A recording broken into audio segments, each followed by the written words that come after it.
What really happened with your host, Mike Rivero. You're listening to the Republic Broadcasting Network, where you'll find out what the Fukushima's going on. And aloha, America. Welcome to our show. It is Friday, August 11th, 2017. Thank goodness it's Friday. Thank goodness it's Friday. Thank goodness that's Friday.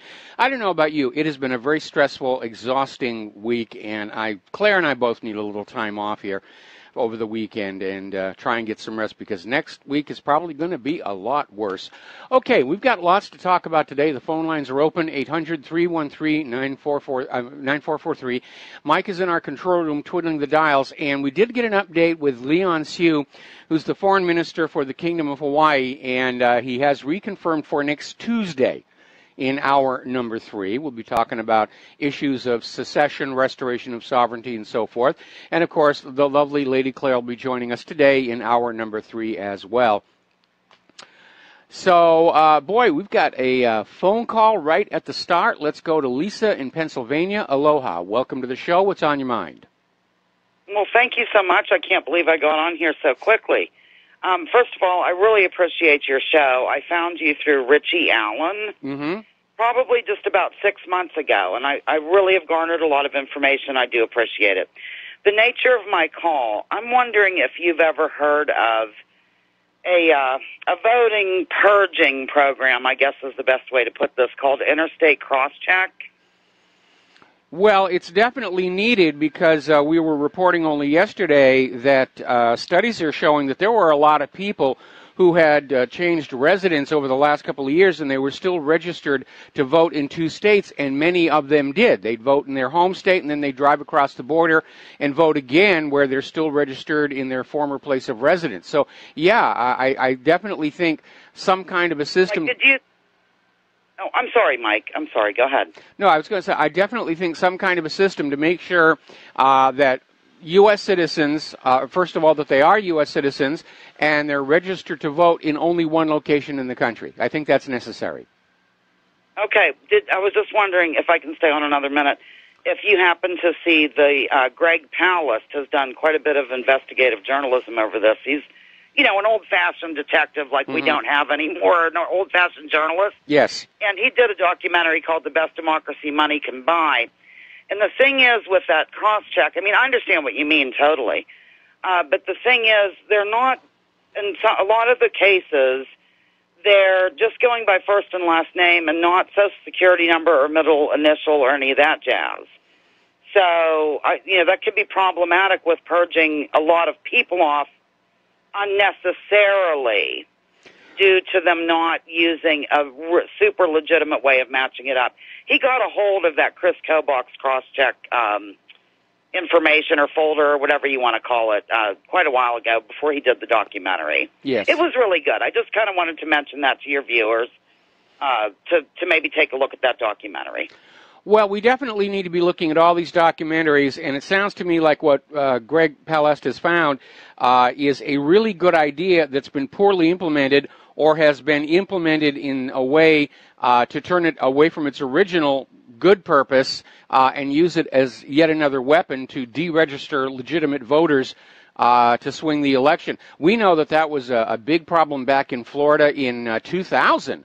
Where they were doing all these voter roll purges, and instead of actually getting rid of disqualified voters, they were getting rid of basically Democrats, and they were just. That's right, Mike. I think you put it really in a perfect way. That's probably why you have a show. What you just said, something that might have started off for maybe good purposes has ended up for evil purposes, for lack of a better description. So, yeah, I think, I just sort of wanted to let your viewers know to maybe look into Greg Palast. I write a weekly column, and I always sign off every week with Interstate Crosscheck because, half of the community is convinced that Russia interfered, which is complete baloney. So that's all I have. I appreciate what you do. I love the lovely Lady Claire, and I usually don't tune in until 5 o'clock, so I wanted to get this done. Well, again, it's an important issue, and I'm somewhat alarmed that Donald Trump's Election Integrity Commission, first of all, they're not getting a lot of press, which we understand because the corporate media is part of the election fraud problem in this country. Second, they're being opposed and blocked by all these states. The problem with all of these election processes, whether it's cross-check or voter roll purges or the running of the elections themselves, they're being operated by people who are themselves partisan, who are put in there by the various political parties in order to be in a position to warp and hijack the election. It is. Yep, that's right. There is no actual formal structure for managing the elections in this country. It's just basically up for grabs. And more, there's no transparency, starting with those electronic machines. In many states, you're right. They're terrible. In many states, you can actually be thrown in jail for wanting to basically witness and verify the counting of the votes. And again, we saw just how wacko it was in Florida back in 2000. And following that, they were promising, oh, we're going to fix the election system. We're going to make it more honest and transparent. And nothing was done because the people who benefit from the election fraud are in power. And they want to stay in power, and they're not going to change the system that is keeping them in office. And the whole thing ought to really be torn down and replaced with something along the lines of what I describe in my article, How to Have Honest Elections. Again, our current system is designed to facilitate and then help conceal election fraud, and we need to go the other way with something that makes election fraud as difficult as possible to carry out and just immediately apparent when it's tried. But again, like Stalin used to say, as long as the people think there's been an election, that's all we really need, because the people who count the votes are the ones who are really deciding what's going on. That's right, exactly. I mean, I hope, and, this was kind of my hope in life, I suppose, is that we would go to some sort of paper ballots with maybe citizen overview. Somebody like you or me would be perfect for this because I'm totally nonpartisan. I hate the parties equally, and I know you do as well. So, I mean, people like us should be on these voting commissions or whatever they're called. Well, again, if you have not already read it, I recommend you go to my website, and then up at the top, underneath my smiling face, there's a little gray box full of permanent links to articles, and the very first one in the upper left is How to Have Honest Elections, and if you haven't read it, you need to check that out. Because ever since I wrote that, I've gotten a lot of emails from people in other countries saying, yeah, after we got rid of the electronic machines, we adopted a system that's kind of what you're describing here. And I think you'll agree, it's not going to be perfect. There's always going to be somebody out there trying to figure out a way to get around the rules and steal the election. But it's set up to really make it almost impossible to get away with. So, Lisa, thanks an awful lot. Great. All right, we're going to let Thank you, Mike, and I'll read the article. All right, Lisa, thank you very much for the phone call. We're going to let you go. We're going to do a shout-out now to our on-air affiliates who are rejoining the network. Obviously, the big story right now is just this head-butting, chest-thumping, wagging of genitalia between Donald Trump and Kim Jong-un, and it is rapidly spinning out of control. And everybody's out there saying, bomb North Korea, bomb North Korea. Corporate media is claiming that the majority of Americans are in favor of starting yet another war in North Korea. They must be polling the criminally insane. Or it's just another fabrication, like all those polls last year that said, oh, yes, Hillary has a 95% chance of winning the White House. So we know they lie about these polls. And the interesting thing is, if you ask most people, where's North Korea, they're not going to be able to find it quickly. They're going to have to go hunting around Google Earth or use a search engine. They're not really sure where it is. So they're going to be looking at that. And I'm not even sure Donald Trump really knows where it is. But he's just out there already talking about we're going to nuke, we're going to nuke, we're going to nuke. Now, I want to take a step back here and remind everybody of something that came out yesterday. When the news started trumpeting that North Korea says they're going to attack Guam, the first thing that popped into my head is that makes no sense at all. If North Korea was going to attack Guam, they wouldn't announce it ahead of time. Because announcing it ahead of time does two things. It gives the U.S. military time to reinforce the defenses around the island, meaning the attack will fail. And second, it invites a preemptive strike, which everybody's talking about right now. Then what we find out from North Korea's English language media is that what North Korea actually announced is they're going to have another test of a long-range missile. And because of the concern raised with the passenger airline for the last one, North Korea is announcing we're going to plunk these test missiles down in the ocean, down by Guam, about 40 kilometers off their shore. That's where they're coming down. Adjust your naval and aviation traffic accordingly, which, by the way, is standard procedure. Anytime somebody's going to carry out a test, they'll issue a notice to mariners, notice to aviators, NOTAMs, and they'll activate what are called defined military warning zones. The United States did that when they were testing out the Aegis CEC system off of Long Island. They still accidentally shot down TWA 800, but you get the idea of how it's supposed to work. And that's why North Korea announced it ahead of time. They're announcing a test, not an attack. But the corporate media, in their usual style, is out there saying, oh, they're coming to attack, they're coming to attack, they're going to blow up Guam, they're going to blow up Hawaii. But everybody stay calm. There's nothing to worry about. Keep on going to your job, keep on paying your taxes, let's not make the tourists nervous. But North Korea is coming to destroy us in a hailstorm of nuclear fire. But everyone stay calm. So you can see where this is all kind of going. China has done a complete about-face on North Korea.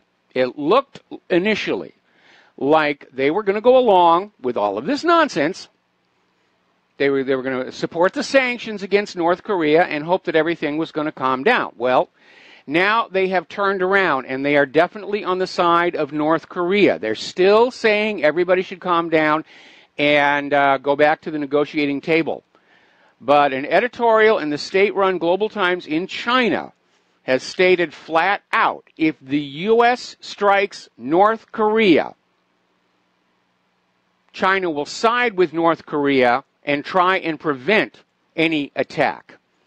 So the U.S. government is now in the position they got to make it look like Korea fired the first shot, which is why we're very nervous here in Hawaii and on Guam that they may pop off a nuclear bomb here and say, ooh, look what North Korea just did. Because there's a long history of countries doing that sort of thing. Think Gleiwitz in Germany, start of World War II. Let's see. Again, another issue statement from China. China will prevent a U.S. first strike against the North Korean regime.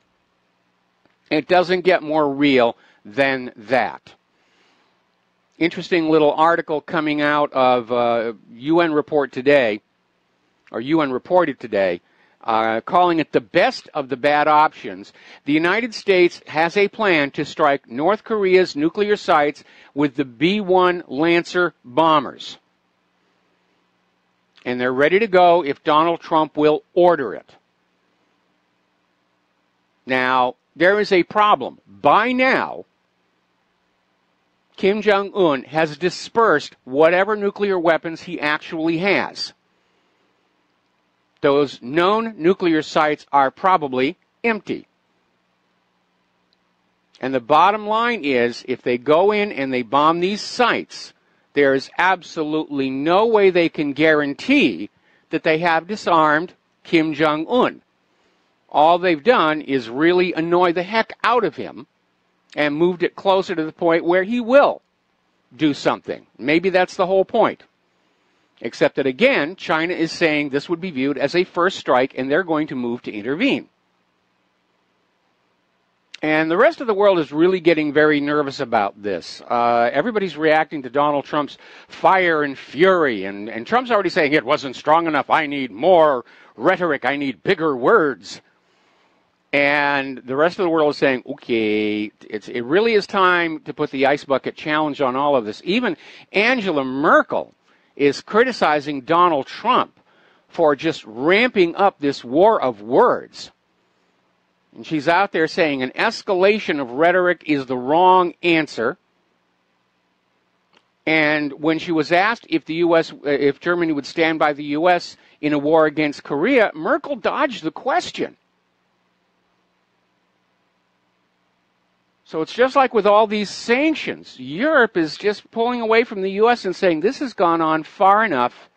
It's nonsense. We're not going to get involved. Leave us out of it. Interesting analysis coming out of Yahoo in their finance section saying that Kim Jong-un doesn't need to attack Guam. He's already won the war of propaganda. Now, first of all, North Korea is talking about a test, not an attack on Guam itself. But Yahoo is correct on the rest of it. Kim Jong-un has won the propaganda war. He's a little tiny country.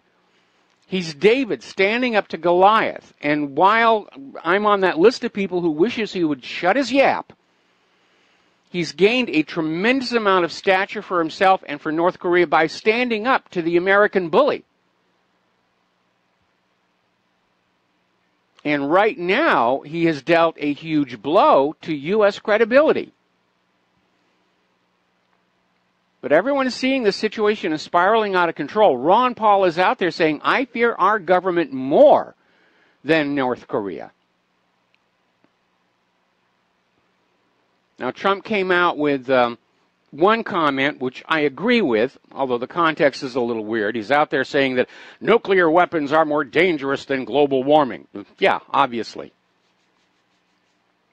Getting to our domestic politics, you know, the kind of stuff the corporate media wishes you wouldn't pay attention to. A lot of people are still talking about this group of former intelligence professionals. And they organized this group back in 2003. And for most of its existence, they've been viewed very positively by the corporate media. Not so anymore, because the group, the Veteran Intelligence Professionals for Sanity, have been looking at this idea that Russia hacked the DNC emails. And the evidence is clearly it was an internal leak. And so now that these veteran intelligence professionals have come on out stating what everybody already knows to be obvious, the corporate media is out there saying, oh my goodness, how could they be so stupid? These are supposed to be spies. They're supposed to know what's going on. But there really is a battle going on between the truth and the liars are just absolutely desperate right now. If at first you don't succeed, lie again. And they're still trying to push that forward. And they're not gaining any traction with it. Now then, I want to talk about something that happened a little while ago where there was this federal prosecutor down in Debbie Wasserman Schultz district, a guy named Wisnant, who was found on the beach. And the police have finally come on out and said, oh, yes, there's no question, it was a suicide.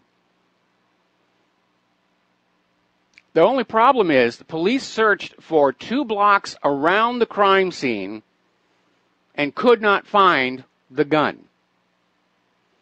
Now, Wisnant had been assigned to the Miami office of the U.S. Attorney's Office and been hired as a federal prosecutor only a few months earlier and was investigating visa fraud in Debbie Wasserman Schultz district. A lot of wet work going on right now.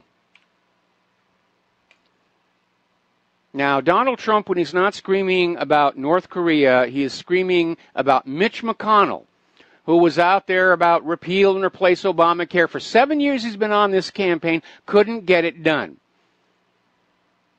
And it does look like Mitch kind of threw the race a little bit, but on the other hand, you had people like John McCain, who only a year before was excoriating the Democrats about the failure of Obamacare, and when it came up for a repeal vote, McCain just voted against it. That was the deciding vote.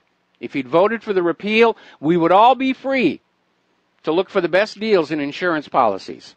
But we can't have competition. That threatens corporate profits. We can't allow that goes against what fascism is supposed to be about, where you order the people to buy the most expensive, poorest quality product. So that's where they are. Anyway, we got to take a break for commercials. Join us on the air, 800-313-9443, and we'll be right back. Aloha, America. Welcome back to the show here. And speaking of Obamacare, right now on Fox News, they've got a story. Apparently, protesters are outside the home of a Minnesota Republican congressman. People are very angry over Obamacare. It was a raw deal. We've been scammed. We know we've been scammed. Congress knows we've been scammed. Congress knows we know that they know we've been scammed, and they won't do anything about it. Because it's making money. It's making money. And things that make money are good.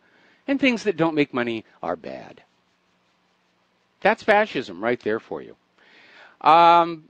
Anthony Weiner is still out of jail. He doesn't go in to be sentenced for his sexting a minor until next month. So he's basically still living at home. But he's finding he is being shunned by a lot of people in his neighborhood who were Hillary Clinton supporters. And they're not shunning him because he was sending pictures of his junk to an underage girl.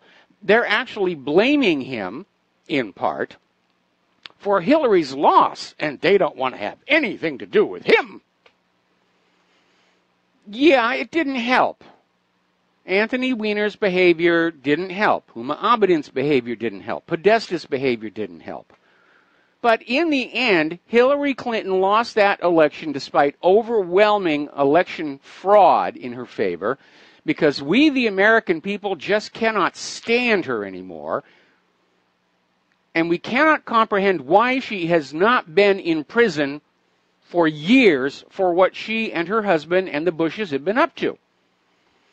And now, of course, they're going through this dog and pony show where, oh, yes, we're investigating the email server, and we're going to have Hillary sign a document that says, yes, she was careless. And then they're going to drop the rest of the investigations.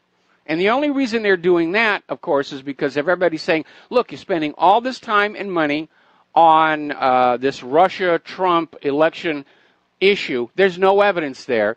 Here you've got Hillary Clinton, where the former head of the FBI went down a list of felony Title 18 violations she committed. Why is she not being prosecuted?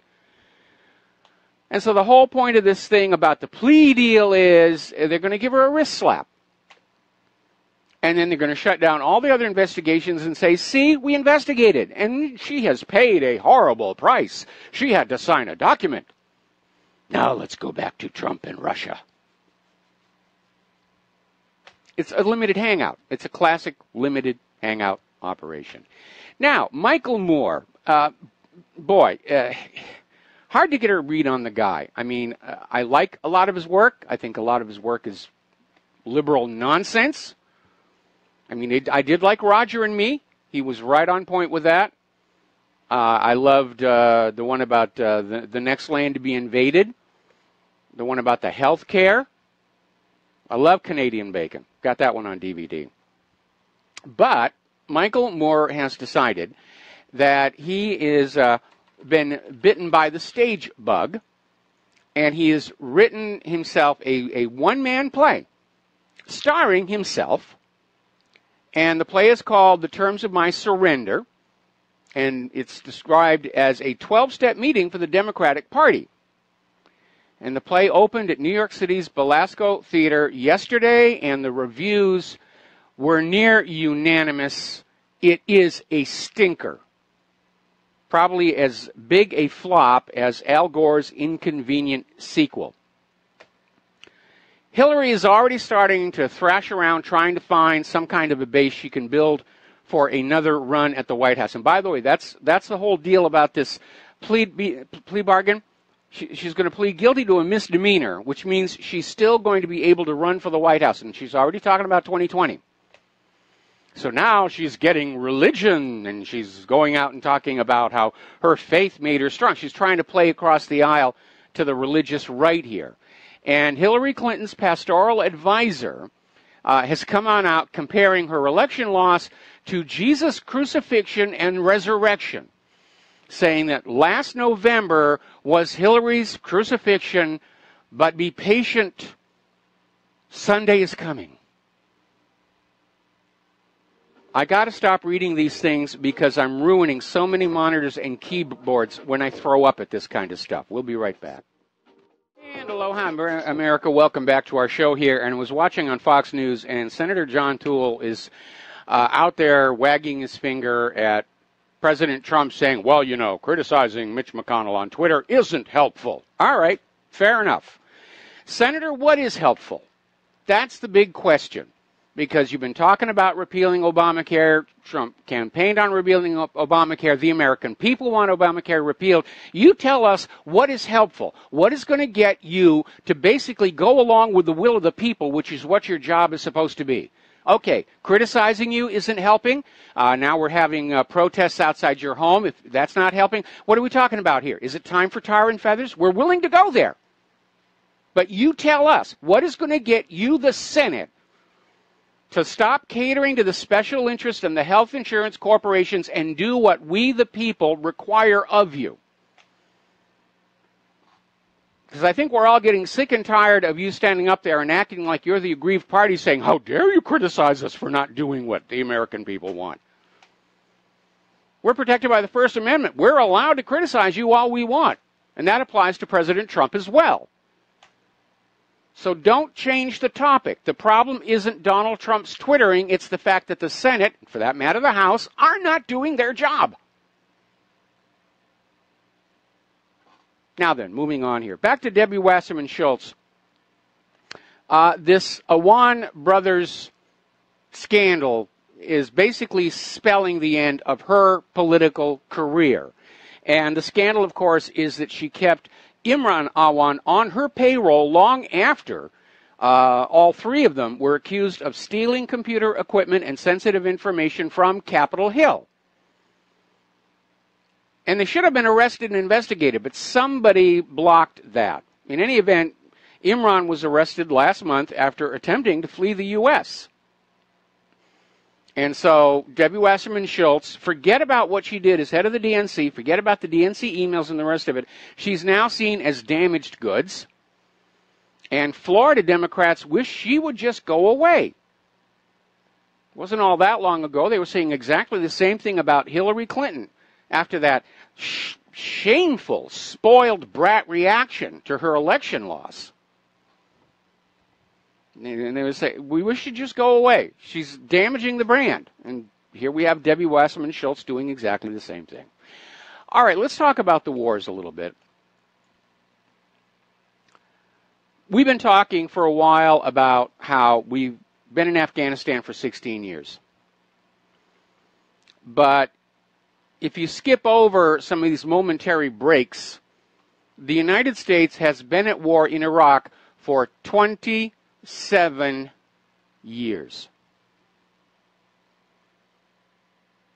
Following that moment where Iraq was literally goaded into invading Kuwait. Now the story behind that, another classic setup of war. The goal was to go into Iraq. Now, there was an oil company on the Iraq side of the Kuwait border. I think it was an American one. I forget which one it was. But they were slant drilling under the border into Kuwait's oil reserves. That's a big, tacky no-no. But unfortunately, it does happen. That was why Kuwait was causing all kinds of trouble and complaint. And Iraq wanted to slap them down. And the U.S. envoy to Iraq basically conveyed a message that if Iraq went into Kuwait, we wouldn't do anything about it, and set Saddam Hussein up. Because, yeah, you went into Kuwait, and the U.S. launched a war, Desert Storm. And the first time they stopped before they got to Baghdad, then they pulled on back. Everybody said that was a mistake. Then they went in again. And along the way, oil wells were being set on fire, and Scud missiles were flying, and Patriot missiles were flying, and it was a huge mess. But we've never really gotten out of there. We still have U.S. forces in Iraq. They're still having to hide behind the little walls. 27 years. All those lives, all that money. 27 years. Now, over in Europe, Brussels is still talking about creating a grand army of the European Union, answerable to nobody but Brussels.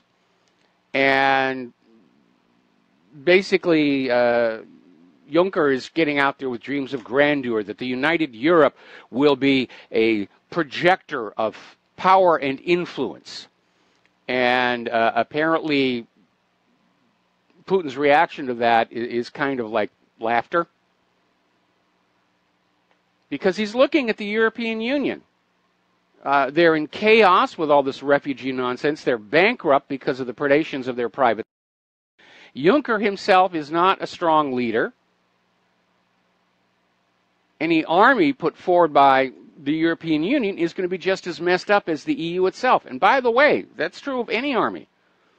Any army put forward is only going to be as good as the nation and the government behind it.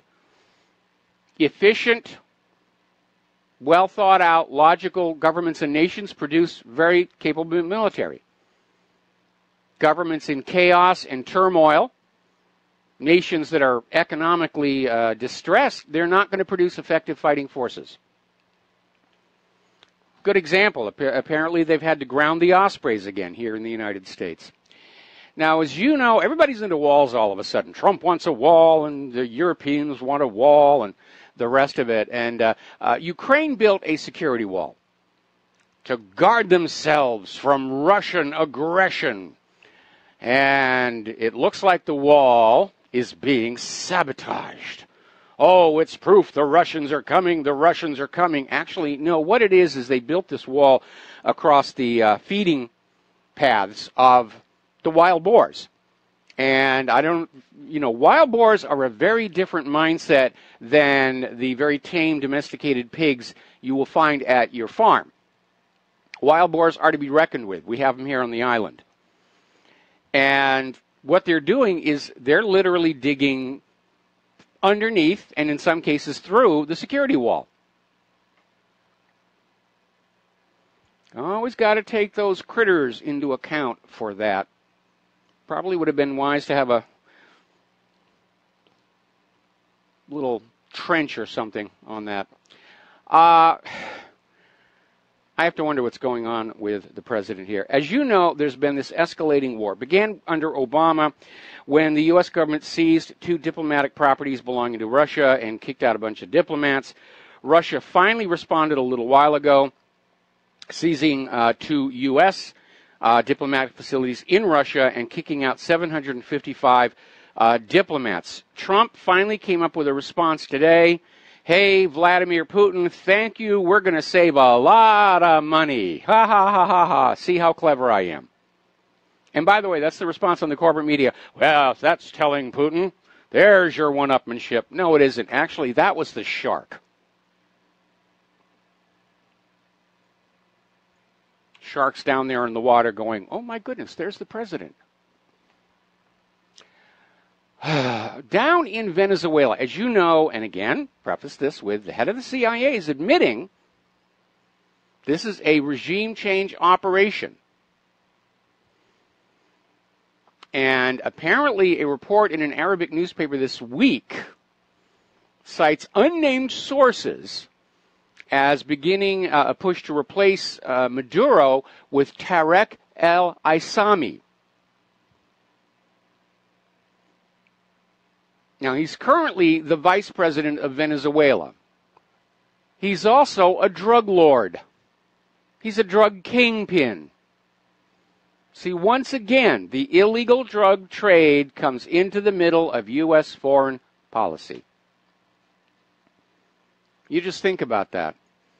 Next time you see a druggie on the streets or somebody dead of an overdose, gee, I wonder where all the illegal drugs are coming from. They're coming from the U.S. government itself. Let's talk about the economy right now.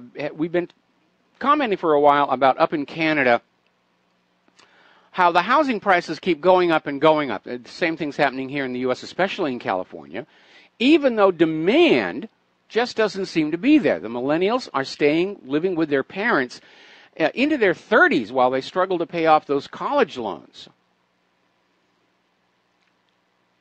And it was inevitable somebody would say, is this a bubble? Yeah. Smells kind of like 2007. And sure enough, home sales in Canada have seen a 40% drop. The bubble is getting ready to burst. Now, over in Montgomery County, at least as reported by Investment Watch blog, there's another one of these articles out there saying, oh, we can't raise the minimum wage. It'll cost jobs. We'll lose money. It'll be the end of our economy. It's all propaganda by the business owners who want to maximize their profits. And they're so busy looking in their own wallets, they're missing a critical reality of any economy. Before those people will come into your place of business and buy your products, there has to be some mechanism for getting money into their pockets.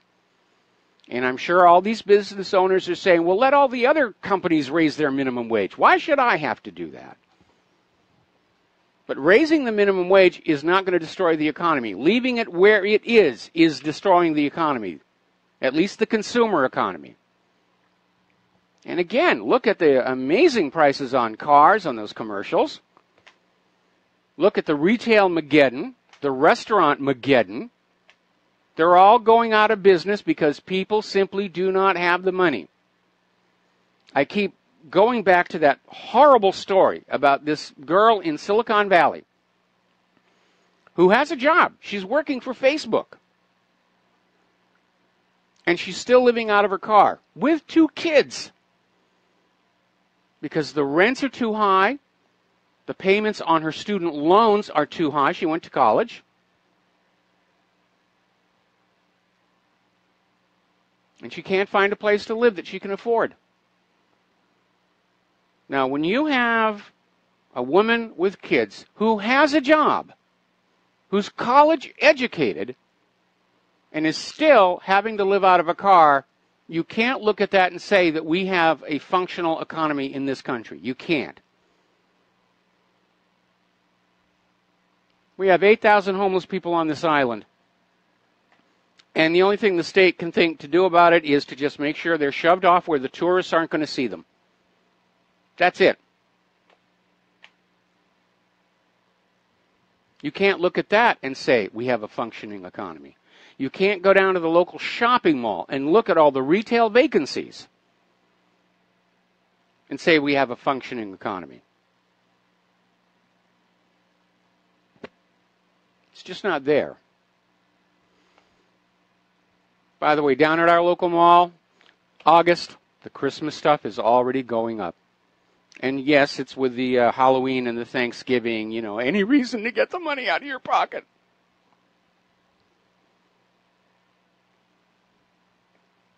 Article coming out of, it's another one from Investment Watch blog, asking if the Federal Reserve is lying about having 6,000 tons of gold stored in a basement in Manhattan. And nobody knows. The Federal Reserve will not let anybody in. Remember what happened when Germany asked to repatriate their gold? The Federal Reserve said, oh, no, we can't. We can't. We're not set up for it. It'll be years. And Germany came out and said, can we at least look at our gold stored in your basement? And the Federal Reserve said, oh, no, we're not set up for that either. Just take our word for it. It was a big stink.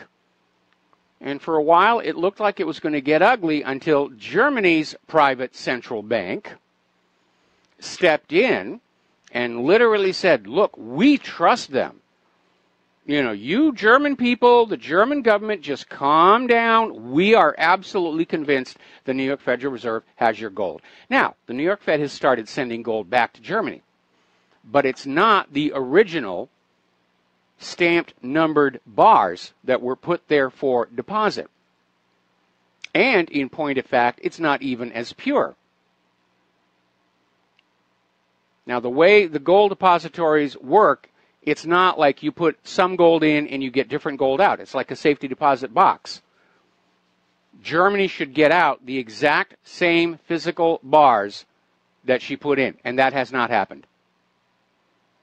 So and again, we covered this on History Channel's America's Book of Secrets, The Gold Conspiracy. And by the way, that's apparently rerunning right now. I'm getting emails about that. Yeah, it's all a fraud. I mean, look at the criminality we're seeing in the banks and Wall Street. It's nonstop. Yeah, they're playing fast and loose with other people's gold. All right, let's take a phone call. George in Texas, aloha. Welcome to the show. What's on your mind? Thank God it's Friday, Mike. Thank God it's Friday. Thank goodness it's Friday. Yes, absolutely. Well, you know the things about these high rents.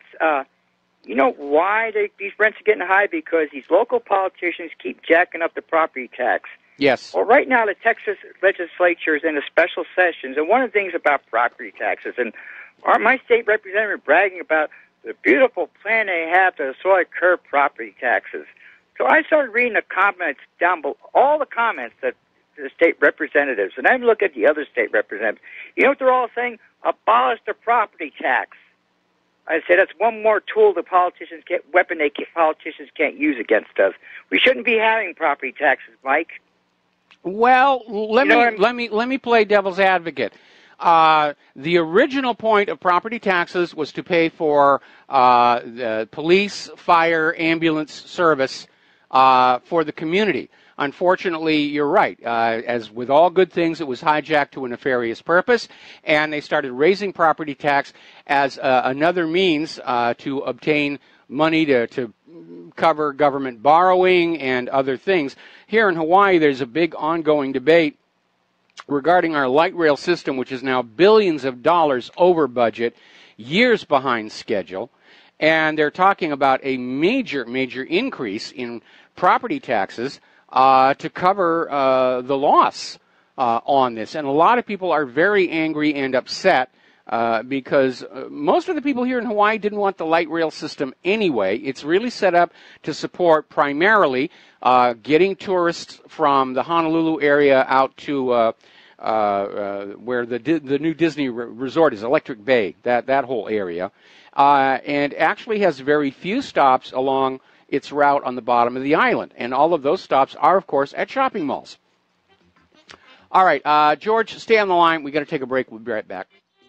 Aloha, America. Welcome back to the show. We're talking with George in Texas. And just to kind of wrap up what I was saying, we've got this light rail system, billions, cost overrun, years behind schedule. A lot of people questioning its real utility, whether it'll ever pencil out, whether enough people are ever actually going to ride this thing to where it's not going to require constant subsidies. And they're talking a major increase in property taxes for the state to pay for this. And, of course, that's making the people on the other islands very angry because they're never going to ride this thing, and yet they're going to wind up paying the cost of it. So, so far, the city council has, the legislature has voted this down. But at some point, somebody somewhere is going to have to cover this this disaster, or they're going to have to abandon it. And it wouldn't be the first time one of these major projects was abandoned prematurely. They abandoned the super ferry. At least they had a working ferry out of that one. If you go down to Honolulu Harbor, right across from, Aloha Tower, you'll see the remains of train tracks that have, they took them out, and the pillars are still there. Could see the same thing happening here. Anything else, George? Well, you know, the thing is, I think government should be making sacrifices, not us. I mean, I agree. That's the big problem. Government never feels they have to cut back on their spending. I'm talking delay their office annual office renovation, that new office desks they get every year, you know, stuff like that. And boy, cut that. I mean, instead of getting a new fleet vehicle every year, why don't you hold on to it for another 5 years? You know, that really, you know, Mike, you know, I don't think you put out an advertisement saying, give me money because I need a new computer desk, or maybe a new computer I wouldn't mind chipping in for, but, you know, the government never sacrifices. No, they never do. They never do. And huge amounts of waste. You know, when we were still part of the Hawaii's Computer for Kids program, most of the used computers that we got were being, cycled out of government offices, and they were like only a year old. Unfortunately, the government stopped doing that, and now they sell them as used. I mean, huge amounts of waste. We've all seen massive government waste, no matter where you live. They feel like they're entitled to this exalted life of always a new everything, And you're right about the cars, and you're right about the rest of it. And like I said, we got 8,000 homeless, hungry people on this island, and nobody's doing anything about it except making sure the tourists don't see it.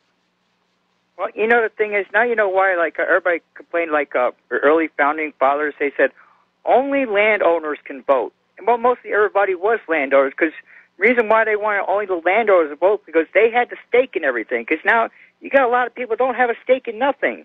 They're imposing property taxes, higher taxes on the producers, the people who actually own property. Now I know why the founders said landowners should only be allowed to vote. Well, that was actually more about preserving voting to the people who were really part of the country, because they knew even back then they were going to open the borders to immigration, and it was a way of saying that immigrants do not have a right to vote until they become citizens. Anyway, George, going to let you go. Got to take a break for station identification. Got another caller waiting on the other side of these few words. Aloha, America. Welcome back to the show, hour number 2. The phone lines are open, 800-313-9443, and the lines are loaded up right now. And we're talking about property taxes. And I got an email that says, another thing they do in states like California where Prop 13 prevents increasing property taxes is they simply invent new taxes that gather the difference and call them things like utility taxes, even though property taxes are supposed to cover those utilities. And the writer then goes on to say, this is why cities are so vindictive against people going off-grid and disconnecting from utilities, because it means the government is losing money. And that's all citizens are apparently good for at this point. Okay, let's go to Don in Iowa. Aloha, welcome to the show. What is on your mind today? Hello, Mike. Yeah, there's an old saying, they're going to get you one way or another. Now, that guy in Texas, he doesn't have to pay income tax in Texas. I think Washington State, when we lived in Washington State, there was no state income tax. Yeah, there's a few states with no state income tax. There's 5 states with no property tax. Oregon, Montana, I'm looking on my computer. Oregon, Montana, Alaska, New Hampshire, and Delaware. See, those like Oregon has high income tax. So that guy in Texas, yeah, he doesn't have to pay. I thought about going down there. Some people retire down there because they have no state income tax, but then the property tax is going to get you unless you just rent.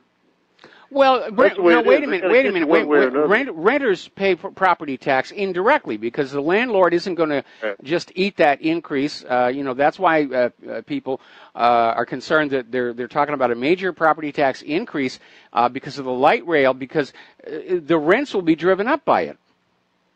Right. But I guess Alaska is really the best place if you're obsessed with taxes, because they have no property tax or income tax, because they have their money from the oil companies, yeah, and Alaska Permanent Fund dividend. In fact, they pay you to live there. But then real estate is expensive.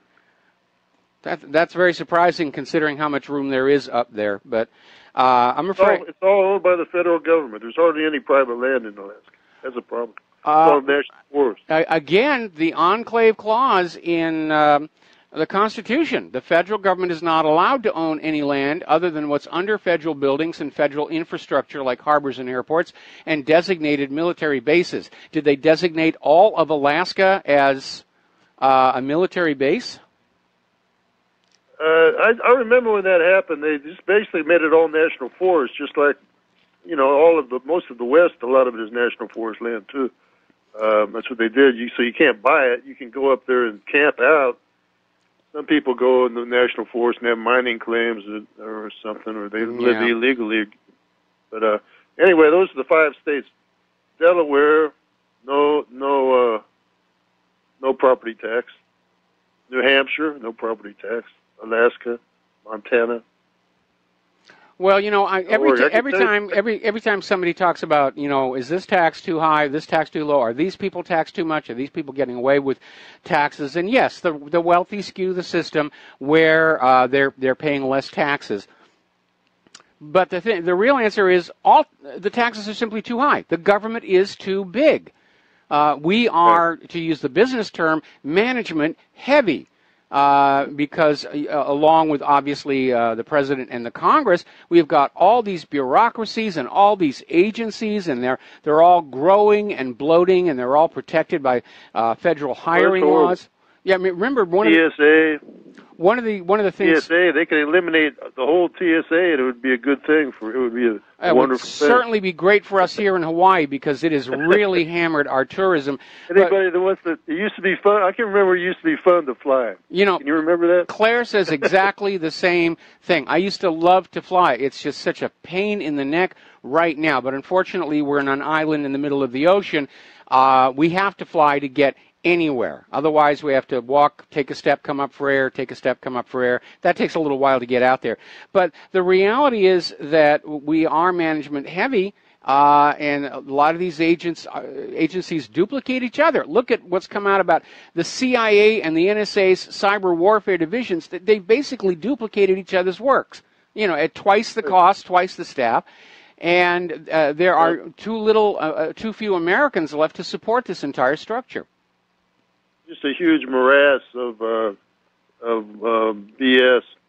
OSHA is an example. OSHA, they got all kinds of rules, and they just enforce. They come up with more rules so they can protect their job by having more rules and enforcing more rules. Yes. So, and I live in a small town here, but they have these damn every little backhoe or something, now has to be made with that.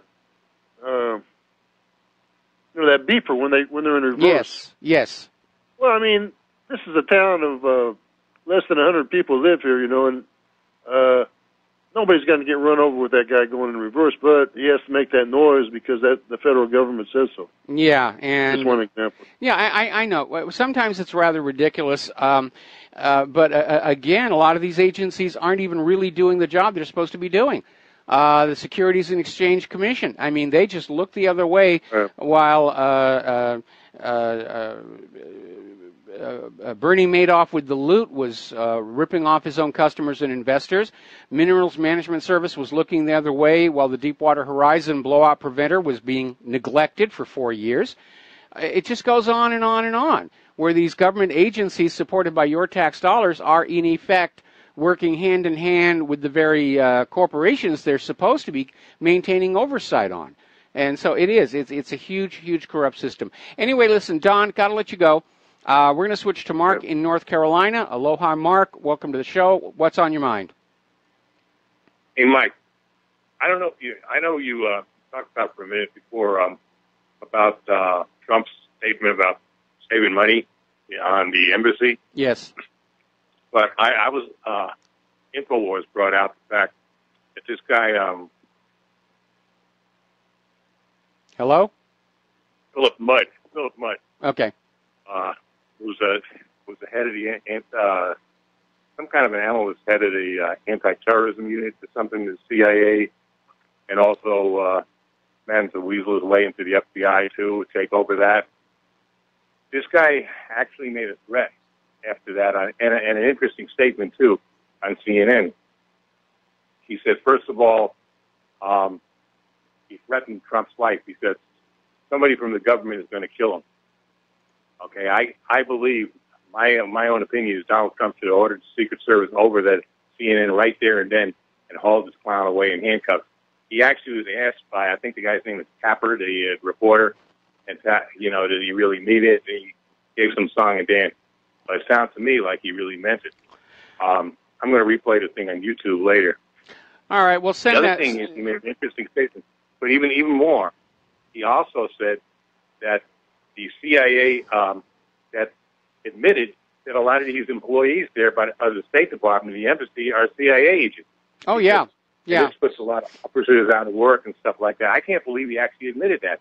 And I started wondering about the Ayatollah Khomeini when he took the hostages that time and said they're all a bunch of spies.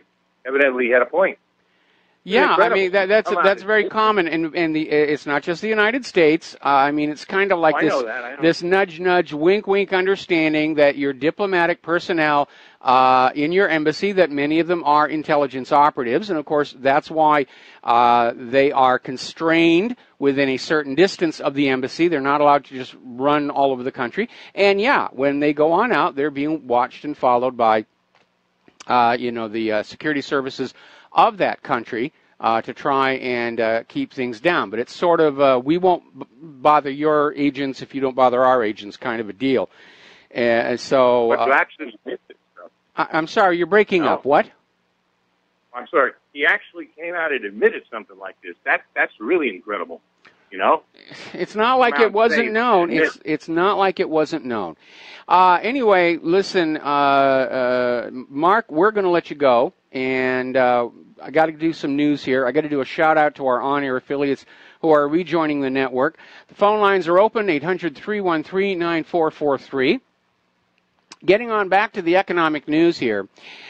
We have got a statement from Janet Yellen. There will be no new crisis in my lifetime, and that is a red flag warning, because if you go back and you look at the crash of 29 or the crash of 07 or 2008, it was always preceded by somebody in a position, making a statement to the effect, oh, it can't happen with our modern banking system.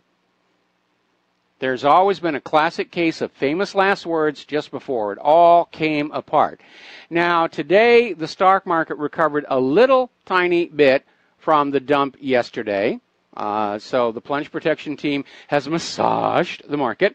So investors have their usual Friday happy ending to relax over the weekend with. But it gets very, very nerve-wracking when somebody like Yellen says, oh, there's never going to be another crisis. Just go on investing. Give your money to the bank and the stock market. We're in good condition here. Just yesterday, I was talking about how much money the U.S. Post Office is losing and said, get ready for a rate increase. And boy, I hate being right all the time, because according to this article out of Russia Today, the U.S. Postal Service is calling for price increases amid their record losses. So, time to buy up those forever stamps, as many as you can, and put them away, because they're about to get a lot more expensive. One company that's not doing well in the stock market is JCPenney. Their shares have hit an all-time low. They were attempting a turnaround to basically recover from their little part of Retail-Mageddon, and it has failed.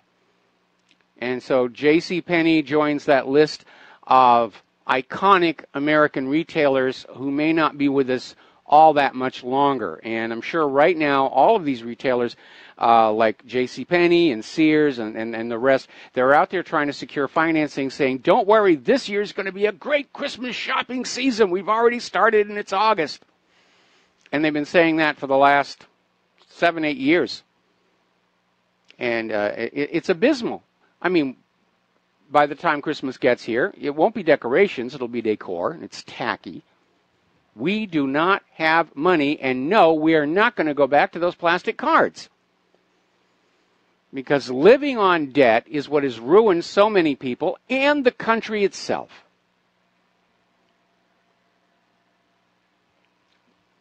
Apparently everybody's going on with Trump made a comment about locked and loaded, and everybody's saying, what do you mean? What do you mean? Well, we all know what locked and loaded means. It means he's ready to pull the trigger. And that, of course, according to China, will get us into conflict with China. Death to the yuan. See, this is going to work out well after all. Now, the other day, we were talking about how many refugees here in the United States who are now worried about being deported under Trump's new immigration policy are going across the border into Canada. And Canada had converted a sports stadium into temporary housing. And then yesterday they were reporting on how the Canadian Army is building a shelter camp. But apparently so many refugees are going across the border into Canada. Canada is now sending soldiers to their own border to stop the migrants. Maybe they could arrange to get a build one wall, get a second wall free deal, so that there'll be one along Mexico and one along Canada. Or you could just sort of bait all the grizzly bears to be along that border. Now, apparently, there are roughly 235,000 refugees and migrants stranded on Libyan shores who are desperate to continue on to Italy by sea. And the United Nations envoy to Libya is basically warning of an imminent new influx to Europe. Italy, of course, does not want 235,000 more refugees. They don't know what to do with the ones they've got. But apparently UN envoy to Libya Martin Kobler said in an interview with the Italian newspaper La Stampa, they're just waiting for an opportunity to depart for Italy, and they're going to do it. It's amazing. Apparently, there was a little bit of a surprise. A lot of migrants are now entering Europe through Spain. And apparently, there was a video on one of the Spanish beaches, people just out there having fun, swimming, sunbathing. And all of a sudden, this boat full of migrants just comes on up. And they described it as the migrants storming the beach.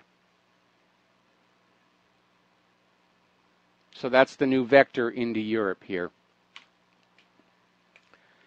This is a little bit sick, I think. Political correctness run amok. Apparently, and this is over in RINF.com, a lot of sex abuse committed by refugees, it turns out it's not even being reported, because women and children who are being abused, when they try and say, hey, I was abused by this person, immediately all the other migrants and refugees scream, you're being a racist, you're being a racist, you're being a racist. And it's reached the point where a lot of people are just putting up with the abuse. And they're afraid of being called racist, and they're being shunned into silence. It's like what Israel tries to do when they scream anti-Semite. Somebody may be saying the truth about what's going on between Israel and Palestine, or Israel and Syria, and Israel and Gaza, and Israel just says, oh, you're an anti-Semite. And the chorus of voices comes on in, oh, you're an anti-Semite. And the new one, of course, is racist. It's getting overused. You talk about anybody doing anything, and oh, you're just saying that because you're a racist. It's amazing. All right, a little bit of disturbing news, and this is from the category of I did tell you this was going to happen.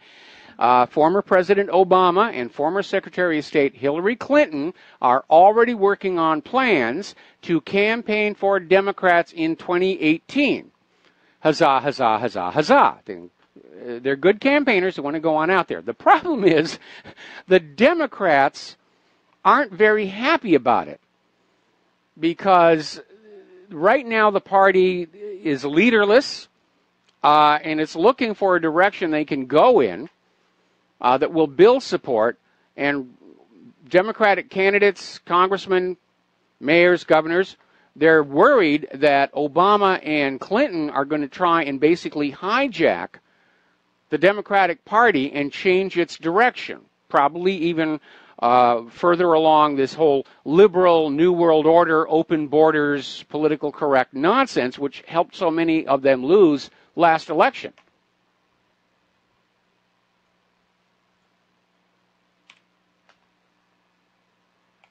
And it's amazing. Debbie Wasserman Schultz has one scandal, and she's out of politics. Hillary Clinton has scandal after scandal after scandal after scandal, and she's still going wrong.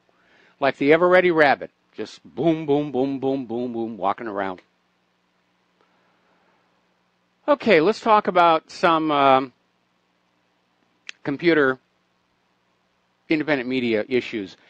interestingly enough, we're starting to see this major and quite open and visible move by the major social media to impose censorship on the independent media. And is everything okay? Okay. So there's this article here where Google is becoming the engine of censorship. And they're out there now saying openly they're going to protect their users from fake news. And Google is now admitting that the established mainstream sources will be given priority and the low-quality information will be relegated to the bottom of the search results. We'll be right back. Hi, America. Welcome back to the show. And an interesting development regarding North Korea. Apparently, Susan Rice is out there with a very relaxed, casual attitude saying the U.S. can tolerate nuclear weapons in North Korea. And yeah, as long as we're not planning to invade them, North Korea is not going to have a reason to use them. So I'm very surprised and gratified that Susan Rice is starting to act like the voice of reason here. So we're talking about computers, we're talking about social media censorship, where Google is basically openly admitting that when you search a topic, that you will get the corporate media first, and then everything else way down on the search list, which could be 5, 6, 7, 8 pages in. Now, there's a little trick that you can do, and that is you can put in a search topic, and then you type SITE : followed by one of your favorite independent media outlets, such as whatreallyhappened.com. And you will get a list of pointers to these articles from that web page that will get you to the independent media view on a story. That's the workaround on that one. Meanwhile, over at YouTube, they are just doing a sweeping crackdown on independent media. Anybody who is not towing the U.S. government line, anybody who's pro-Trump, anybody who's pro-Palestinian, they're just pulling the plug on monetization. Now, in my case, it doesn't affect us because YouTube has never allowed Claire's music videos to be monetized. And if you've seen her music videos, there really isn't anything all that controversial or offensive about them. It's just another way for the deep state to say, booga, booga, booga, booga. We don't like you. But apparently Paul Joseph Watson over at InfoWars is being hit by this. And he's saying they're cracking down on anybody supporting Donald Trump. They don't want anybody out there to push back when the attempt to push Trump out of the White House starts to happen. Apparently Diamond and Silk were also hit with demonetization. We Are Change apparently is being purged. Free Thought Project spoke to Radowski. And it turns out all of his videos have been demonetized. So, yeah, the war between the corporate media and the independent media is out there in the open now. And that's why we have that little beg on the break that our advertisers are being harassed and threatened. Our servers are being attacked. Mine is under constant attack. They try and jam BAM user. It really is InfoWar. Didn't mean to infringe trademark here. And unfortunately, one of the best browsers everybody has is Firefox, which is pretty good. But apparently Mozilla is now joining George Soros' efforts against fake news. And they are adding so-called fact-checking software to their browser. Now, it's not really fact-checking software. It's checking the content of an article against the established recognized authoritative view, which is not necessarily the same thing. But you need to understand, in the mind of a statist, a fact is what the official view is. Oh, these are the facts. Humans are warming the earth. These are the facts. Russia interfered with the election. That's what they mean by a fact. Has nothing to do with truth. Over on the Android App Store, and boy, am I glad I got Claire off that nightmare phone. But apparently they've been doing a search following a couple of recent scandals, and they have found more than 1,000 apps infected with spyware on the Android App Store. All this money to block independent media, nobody cares about all the scammers going on out there. We'll be right back. And aloha, America. Welcome back to the show here. We're going to take a phone call. Chris from Las Vegas, aloha. Welcome to the show. What's on your mind? Well, aloha, Michael, and I think your leader song coming back into the program was totally appropriate. You want to be a pirate. I had just got off the telephone with a internet security company that I had purchased about a month ago and just got around to installing. Shall I say the name? Yeah, sure. McAfee. Yeah. And they were very helpful, ran a lot of scans on the computer, but then they got around to the end after they inspected all the potential dangers in my computer, and they manifested that I had been attempted to be hacked by so-called Chinese hackers. Mm-hmm. I quickly told the guy I suspected it was probably CIA hackers masking themselves with IPS addresses from Chinese or Russians or other groups they wanted to frame the blame on and cover up the CIA or other hack squads, FBI or whoever's hacking them, their special hack squads. And then they suggested that I needed to spend $600 for a year or $1,700 for lifetime. And then when I told them I was a senior with limited income, they cut it in half. But they wanted me to send the money fast. And I told them that sounded like an extortion attempt, but that I would try to do something, but under their threats that I could be vulnerable to hacks from China. Yeah, that's high pressure sales techniques, and unfortunately, more and more companies are using them. Obviously, as you know, John McAfee doesn't own the company anymore. We've seen, throughout the years, these little pop-ups that'll come up. Oh, your machine's been infected. Call us, and we will help you clean up the mess. Or there'll be demo versions of anti-malware products that will do a scan and say, oh, you've got 15 million problems on your thing. Send us the money to activate your license, and they're come on. I'm surprised a company of the size and stature of McAfee is using those tactics. Again, it does feel it's like a high-pressure sales attempt. It doesn't really sound to me like a real careful analysis of what you did. It's always best to have a couple of overlapping systems, and there's a lot of free stuff out there that you can use. In fact, I think Kaspersky just put out a free version. It's obviously the low end of their product spectrum, but it's a free version for students or for people like yourself, seniors on limited income. Spybot Search and Destroy, Malwarebytes, and of course the native security inside whatever operating system that you have as well. But I got to tell you that push from McAfee, it feels like high pressure sales and not much else. Well, I had observed the same concerns myself. I had that unfortunate experience a couple of nights ago. I had to go out for a little bit. I locked my computer off before I left. I came back in, turned it on, and immediately was assaulted with a message from Microsoft claiming it was urgent. I contacted them right away. I think that was what was called the WannaCry virus that infected over 500,000 or 5 million computers. And so I shut down immediately, turned it back on. No deleterious effects I could find, although that's probably when that script claiming to be from China was put into my computer. Well, and I would observe that.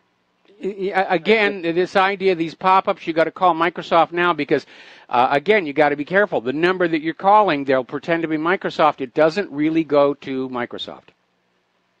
Well, that was my suspicion, and I'm not real internet savvy, but I'm pretty sophisticated in smarting out fraud, and that's what I expected it to be. I like I say, I shut it off immediately. But I had actually purchased this McAfee program from a Office Max store about a month ago. Yes. And just got around to putting it in. But it was a lost leader. I think it was only like an extra $5 to add it on to get this full protection. But it looked to me like, after the fact, a trap to suck you in and do the bait and switch and try to sell you up to the high-priced product. Yes. Very much so. Well, thank you so much, Michael. I appreciate you letting me chat in today, and be blessed. Well, thank you very much for that. We're going to let you go here. And, again, we're seeing all this money that's being spent in development to protect the world from fake news, and yet nobody seems to take the problem of scammers, cybercrime, telemarketers very seriously. It's just another excuse to sell you a product that otherwise you wouldn't need. So, anyway, now let's get back on down to human-caused global warming. We're coming up on the top of the hour, and the lovely Lady Claire. And as you know, Al Gore's mockumentary, Inconvenient Sequel, has not done very well at the box office. Despite the rave reviews prior to release, the reviews following real people getting to see this thing have not been good at all. It's about 15th box office, and when you see some of the other things that beat it out, you'll understand how bad that is. It's made about $1 million. They're not even going to recover their original production costs. But they're still out there pushing human-caused global warming. Corporate media is talking about the heat wave that's all over Central Europe. They're not talking about all the European countries that are actually experiencing below normal temperatures. And it's snowing in the Alps right now, this being August here. But somebody did a BBC radio interview with former Chancellor Nigel Lawson, who came on out and said there has not, in fact, been any global warming. In point of fact, temperatures have slightly declined over the past 10 years. And, of course, immediately all the scientists and media people who have been on this global warming thing are out there saying, oh, that's simply not true. How dare you not believe us?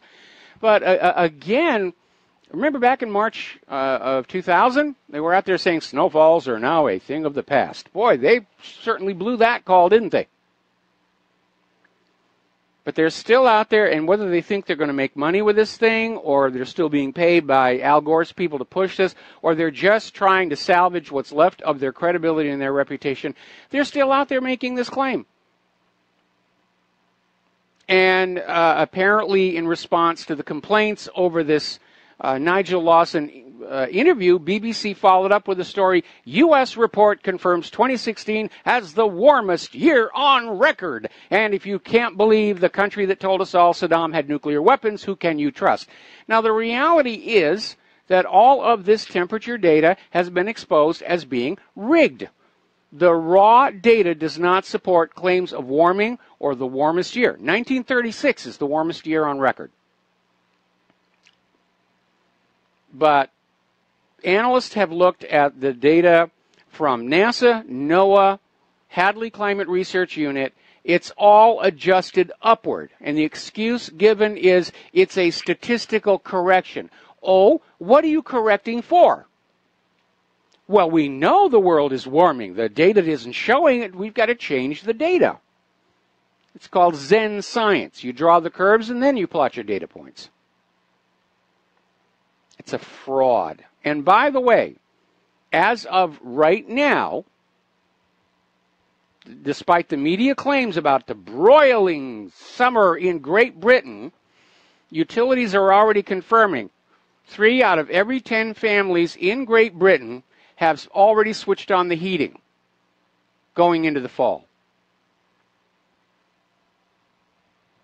Now, obviously, here in Hawaii, with the sun overhead, our days are very warm. In fact, it is 89 degrees outside right now. But at night, it is really getting very, very cool, which is great because Claire will snuggle up to me. Scientists are getting ready to start deploying some of these new genetically engineered critters using this CRISPR gene editing technology. Now remember, it wasn't all that long ago that they discovered that using this CRISPR gene editing tool was changing other parts of the genome far away from the target. And supposedly they have come up with these protein wrappers, coatings, whatever, that limit this, but it's still not totally 100% accurate. But they're already out there making these things and releasing them. And apparently scientists have embarked on a project to change the social behavior of ants. I don't know what they think they're going to accomplish. The ants show up and make you a picnic lunch. I'm not sure what the goal here is. But that's what they're trying to do. Now, another story, this coming out of Harvard, where geneticist Dr. George Church has announced that the first organ transplants from pigs to humans could take place in just 2 years, because they're using this gene editing to create these genetically altered pigs so that their internal organs are compatible with the human biochemistry and can be transplanted without rejection.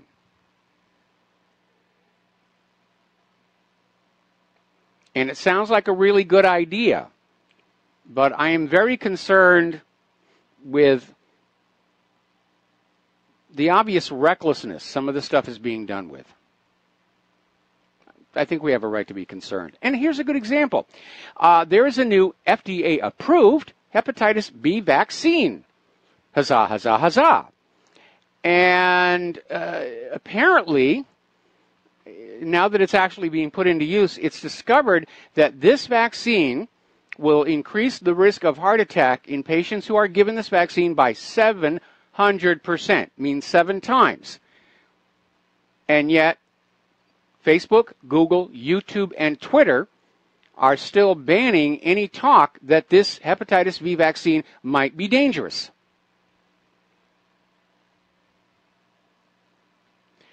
Now, this comes under the category of, have these poor people not suffered enough? Apparently, they're still digging around the Fukushima disaster site, trying to find out where some of that radioactive material went. And they came across an unexploded bomb from World War II.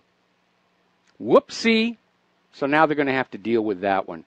Yesterday, August 10th, was the anniversary of another radioactive disaster at Chazma Bay. This was a nuclear submarine base in Russia's Far East. And they had an Echo 2 submarine, and apparently they were doing maintenance on it. The hull was open, and a large boat passing by spilled water into the reactor and caused all the fuel rods to basically go critical. It's called a cold water accident. And there was basically a chain reaction and led to an explosion and a massive release of radioactivity. And ultimately, they turned it into a nuclear waste dump. They couldn't clean it up. They couldn't recover from it. And maybe that's what they should be doing with Fukushima, since that's what's going on there. But the government of Japan is already trying to get people to move back into the area. And, rebuild the houses that were destroyed in the tsunami. Start gardening again. Grow rice and just complete disregard for the fact these people are going to be exposed to cancers and leukemias. Well, just the cost of doing business here. Now, more and more stories are coming on out. This one from Unreported Today regarding male infertility.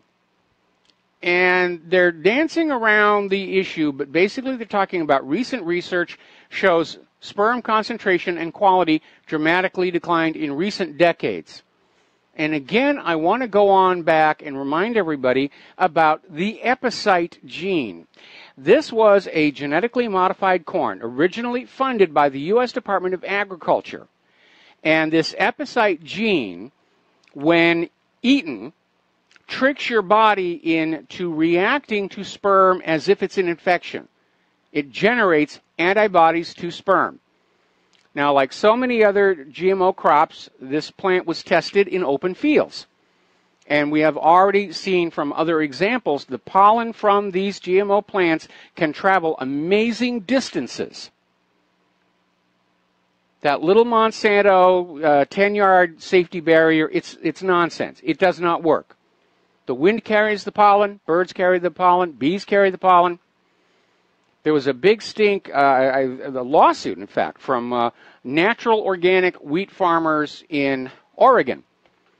We're growing a crop for export to China. They sent it on over there. China tested it and said, no, this has got GMO in it. And when they got done investigating, they found out this cornfield in Oregon had been contaminated by pollen from an unapproved GMO wheat being test grown 3 states away. That's how far this pollen can get.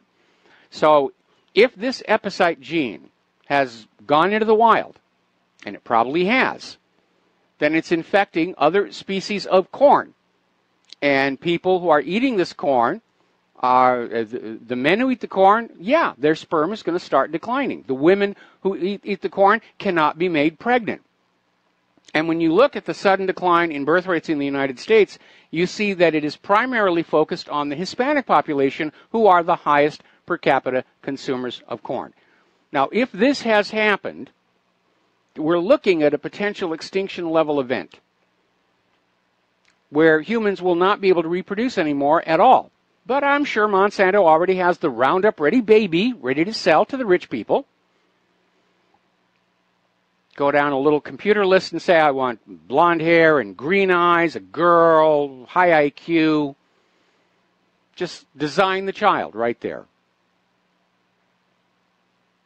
But again, if this epicite gene, and by the way, it's now co-owned by Monsanto and one other company, why did the USDA develop it?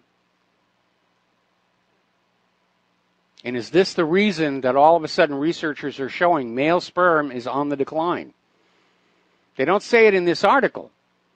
What they do is they say, oh, it's modern living, it's clothing are too tight, it's diet and lack of exercise. Maybe, could be. Can't rule it out. But we ought to be taking a closer look at just where that epicite gene has wound up, because it was test grown in open fields. And that means the potential for the pollen to have escaped into the wild is very, very real, and we need to look at that. Okay, we're coming up here on a commercial break, and we'll be right back with the rest of this hour after these few words. And aloha, America. Welcome back to our show. Coming up on the top of the hour here. And apparently there is a major outage for Verizon over in Florida right now. It looks like the entire state pretty much has had a major issue there. So, again, third world-to-stand type infrastructure. Now then, getting on back here, a couple of stories as we go to the top of the hour, and the lovely lady Claire. Apparently, the Netherlands have been testing a new controversial fishing technique, which is banned by the European Union in general, but can be used on an experimental basis. And apparently what they do is they drop a couple of wires into the ocean, spread wide apart, and they send a huge electric pulse between the wires, and basically it electrocutes the fish. And environmentalists are out there saying that, this is horrible, the fish are suffering, and so forth and so on. But fishermen using the technique are saying the new techniques are less damaging to the environment, especially the bottom corals, than traditional beam trawling. And you want to think about it. If the electrocution kills the fish instantly, how is that more cruel than having them dangling on a hook line for 24 hours, or being hauled up in a net and literally suffocating to death on the deck of the ship?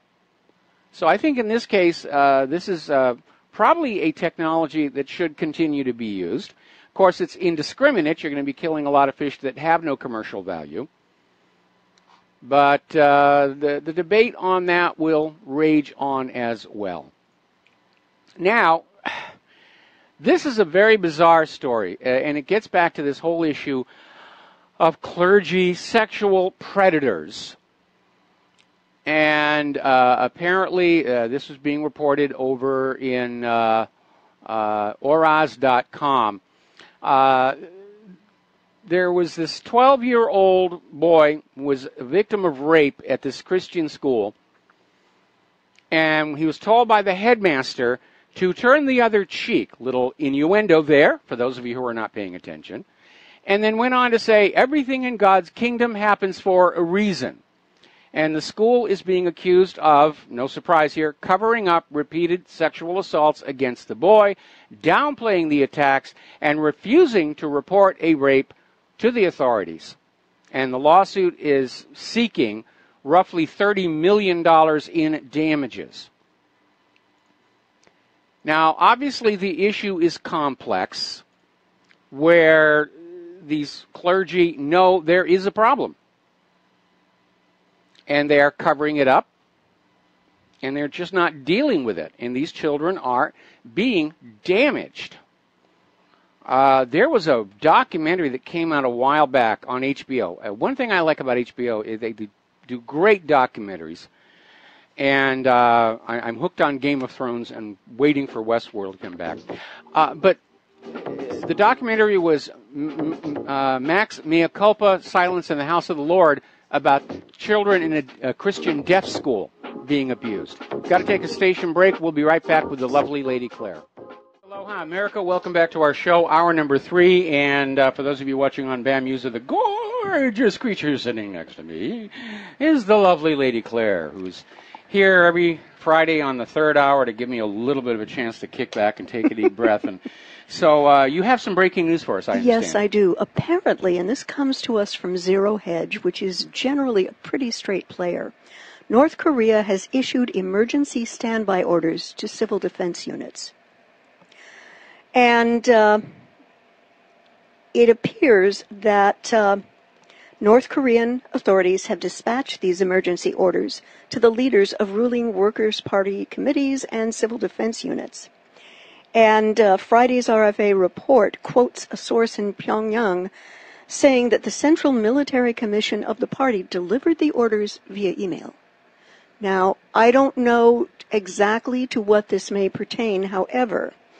Well, basically what it is North Korea thinks the U.S. is coming to bomb them. And 38 North, we have a companion piece. High levels of activity are being seen at North Korea's Sinpo South shipyard. Now, 38 North is an organization that is sponsored by a major university, I believe Johns Hopkins, and all they do is analyze satellite photos.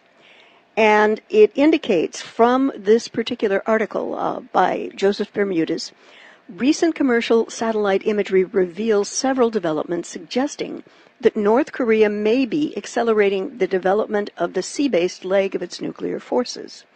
Of particular interest is the imagery is that netting or tarps have been suspended above both the fore and aft deck of the Sinpo-class submarine, obscuring any activity taking place underneath them.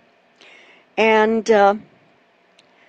this may suggest that the North is preparing for a new series of at-sea test launches, having undertaken modifications or upgrades to the submarine's launch system, and is developing a more advanced version of the Puktoksong-1 missile.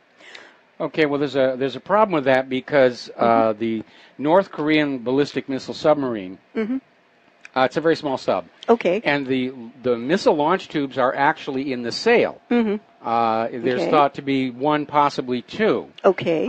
So we don't know what North Korea might be doing with the bow and stern sections. They may be changing the screw on the sub to go from a high-speed noisy screw to a low-speed quiet screw. They may be making modifications to torpedo tubes. But the missile launch tubes are in the sail, and if that is still open to the sky, then they're not making a change to that. Okay. All right. Well, I thought that those two articles sort of dovetailed. Well, perhaps. maybe, maybe not. I think the one about where North Korea is sending out civil defense, that one makes sense with all the belligerent talk that we're getting here. In fact, apparently Trump is out here again with yet another statement about those bad old North Koreans. And so, obviously, North Korea has grounds to expect an imminent U.S. attack. Yeah, I would like to hope that that was not the case, but I am afraid that you're absolutely correct on your assessment. And this kind of dovetails into another story that I have for our readers and listeners. Apparently, the U.S.-South Korea drills to go ahead despite the tension with the North. Joint U.S. and South Korean military drills will go ahead as planned later this month, in spite of a spike in tensions in the region. And Donald Trump, as you just mentioned, continues to threaten the use of force to make North Korea curb its missile program. The Ulchi Freedom Guardian exercises are held annually and cause a lot of, well, let's say, agitas for North Korea, with Pyongyang calling them preparations for war. I mean, let's face it, if North Korea were holding war games around this island, we would be like screaming bloody murder here. Yeah. And the 2017 war games were planned before the outbreak of the current crisis and won't be rescheduled, said military officials in the Korean capital, South Korean capital, Seoul. The drills are to take place between 21 and 31 August and will begin without delay. 21 August is not that far away, guys. No, it isn't. Nope. It's 10 days. And on Thursday last, the U.S. military launched another exercise in the region, teaming up with its Japanese counterparts. And the thought I have on this, and I know, Mike, you and I sort of agree to disagree on this, but my thought is that timing of multinational military drills is never accidental. You've got the U.S. South Korean drills running between the 21st and the 31st of this month. You've got the ongoing drills with Japan on 28 August. And if the U.S. government might be intent on creating a false flag, I would tend to suspect that the most likely time would be from 21 August through 28 August, when you have the maximum U.S., South Korean, Japanese military participation in these drills, presenting potentially a target-rich environment with which to create that false flag, to be blamed on North Korea as the justification for war against it. Well, first of all, borrow this for a second. We're going to do a shout-out now to our on-air affiliates who are rejoining the network. You need to remember, they've actually tried this once before with the Chiosan. And failed. Well, they failed because when they dragged up the torpedo that they claimed North Korea had used against the South Korean ship, and then they showed the blueprint of the North Korean torpedo, it was very obvious they were not the same weapons. And maybe they're going to be a little bit more careful about the evidence this time. Yeah. But I tend to think that in order to get popular support for yet another war, that a false flag is more than likely to be directed against a non-combatant target, either Guam, possibly here in Hawaii, possibly a nuclear weapon launched out of the atmosphere to create an impulse to disrupt communications and electronics and say, oh, those evil North Koreans. But again, I think the world is already cooling on this. Angela Merkel is telling Trump to just basically cool it. Susan Rice is out there saying it doesn't matter if North Korea has nuclear weapons. And it's one of the few times I've agreed with her. And it's absolutely true. North Korea can have nuclear weapons. They'll never use one against the United States because we'll turn North Korea into a giant pool of molten green glass. Absolutely. And there was another article from Zero Hedge that really had me thinking. I didn't realize the numbers were quite so high. The U.S. military presence overseas is mushrooming, here, there, and everywhere. And about 200,000 of our troops are stationed in 177 countries throughout the world. That's a lot of foreign bases, That Mike. is a lot of foreign bases. The forces use several hundred bases, more than 1,000 if the figure includes overseas warehouse and installation. And apparently the U.S. may need more soon with its presence and involvement in armed conflicts on the rise. Basically, they're repeating the Roman model. They're going to garrison the world and have our legions, within to remind all those countries who the boss really is. Yeah, and under President Trump, apparently drone strikes worldwide have grown 432% as of mid-March. The civilian death toll is significant in Iraq and Syria as the result of U.S. bombardment. A war with Iran appears to be imminent. An attack against North Korea is on the cards. And there is a plan to spend $8 billion on bulking up the U.S. presence in the Asia-Pacific region over the next 5 years by upgrading military infrastructure, conducting additional exercises, and deploying more forces and ships. Well, that'd be good for the Hawaii economy. Yeah. Because they'll put some of that stuff here. Yeah, but, just this, I cannot tell you how much it annoys me. And to the folks who listen and watch, I have made it very clear that I'm a Christian, and I'm a Christian pacifist activist.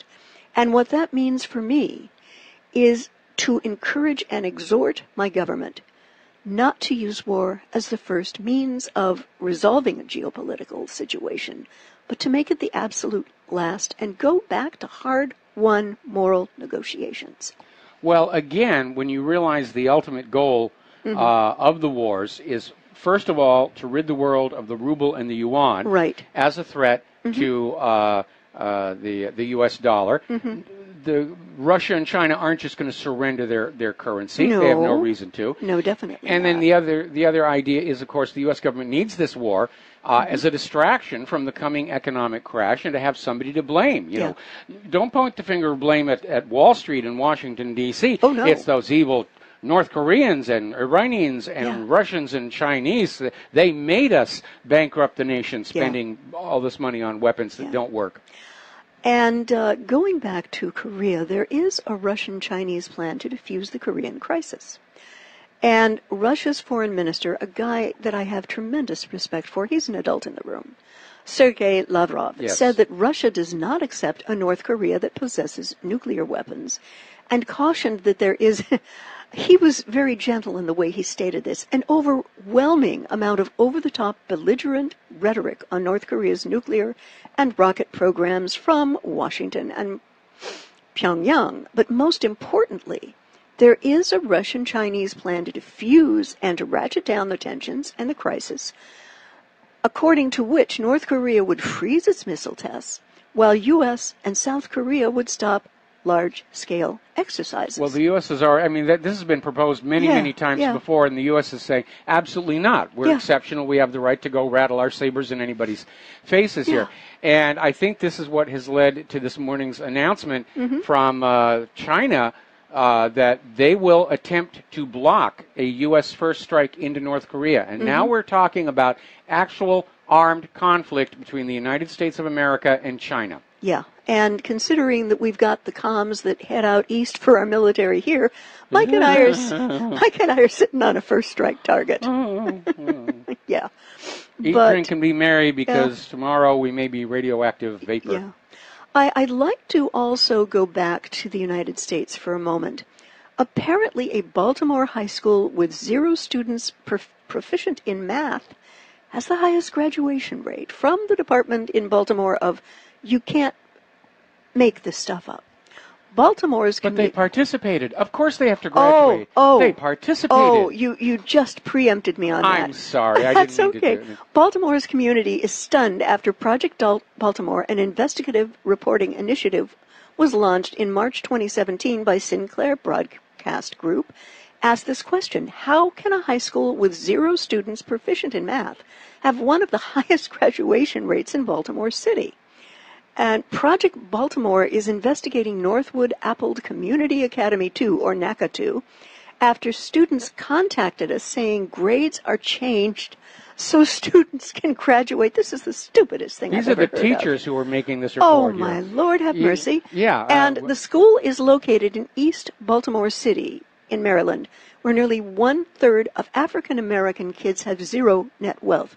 Not giving them a quality education, in my world, is one of the lousiest forms of child abuse that could ever be inflicted on them. Well, it's also a problem because, and we're hearing this from the university level, as educational standards are lowered at the high school level, colleges are having to revise their curriculum down in order so that the incoming students can get a chance at being brought back up. Yeah. And as a result, at the end of the four-year university, the quality of the education that goes with that degree and that loan agreement is inferior to that of other countries around the world. And that's one of the reasons why there's this big stink over the H-1B visa employees coming in from other countries. Yes, they're going to accept a lower salary, but more to the point, they are better educated in issues like IT and engineering and science. They've got a knowledge base, for heaven's sakes. And to my mind, those teachers who changed the grades on these kids, who allowed the kids at the end of the day to learn utterly nothing, but were allowed to graduate, as though graduation were a participation trophy, I think they should be sacked and barred from teaching for the rest of their lives. They have done a tremendous injustice to these kids. Yes, they have. Because these kids are going to come out into the world with absolutely no skills, no abilities whatsoever. And what's going to happen to them? They're probably going to get eaten up by the gangs and the drugs. It makes no sense to me. Well, you know, after all the violence they've seen back there, I guess the school is thinking if we don't graduate these kids, they're going to scream we're being racist and favoring the white students. And we really are at the bread and circuses phase of the United States history. Yeah. I'd like to go back to Asia. And apparently Guam has issued a preparing for an imminent missile threat guide.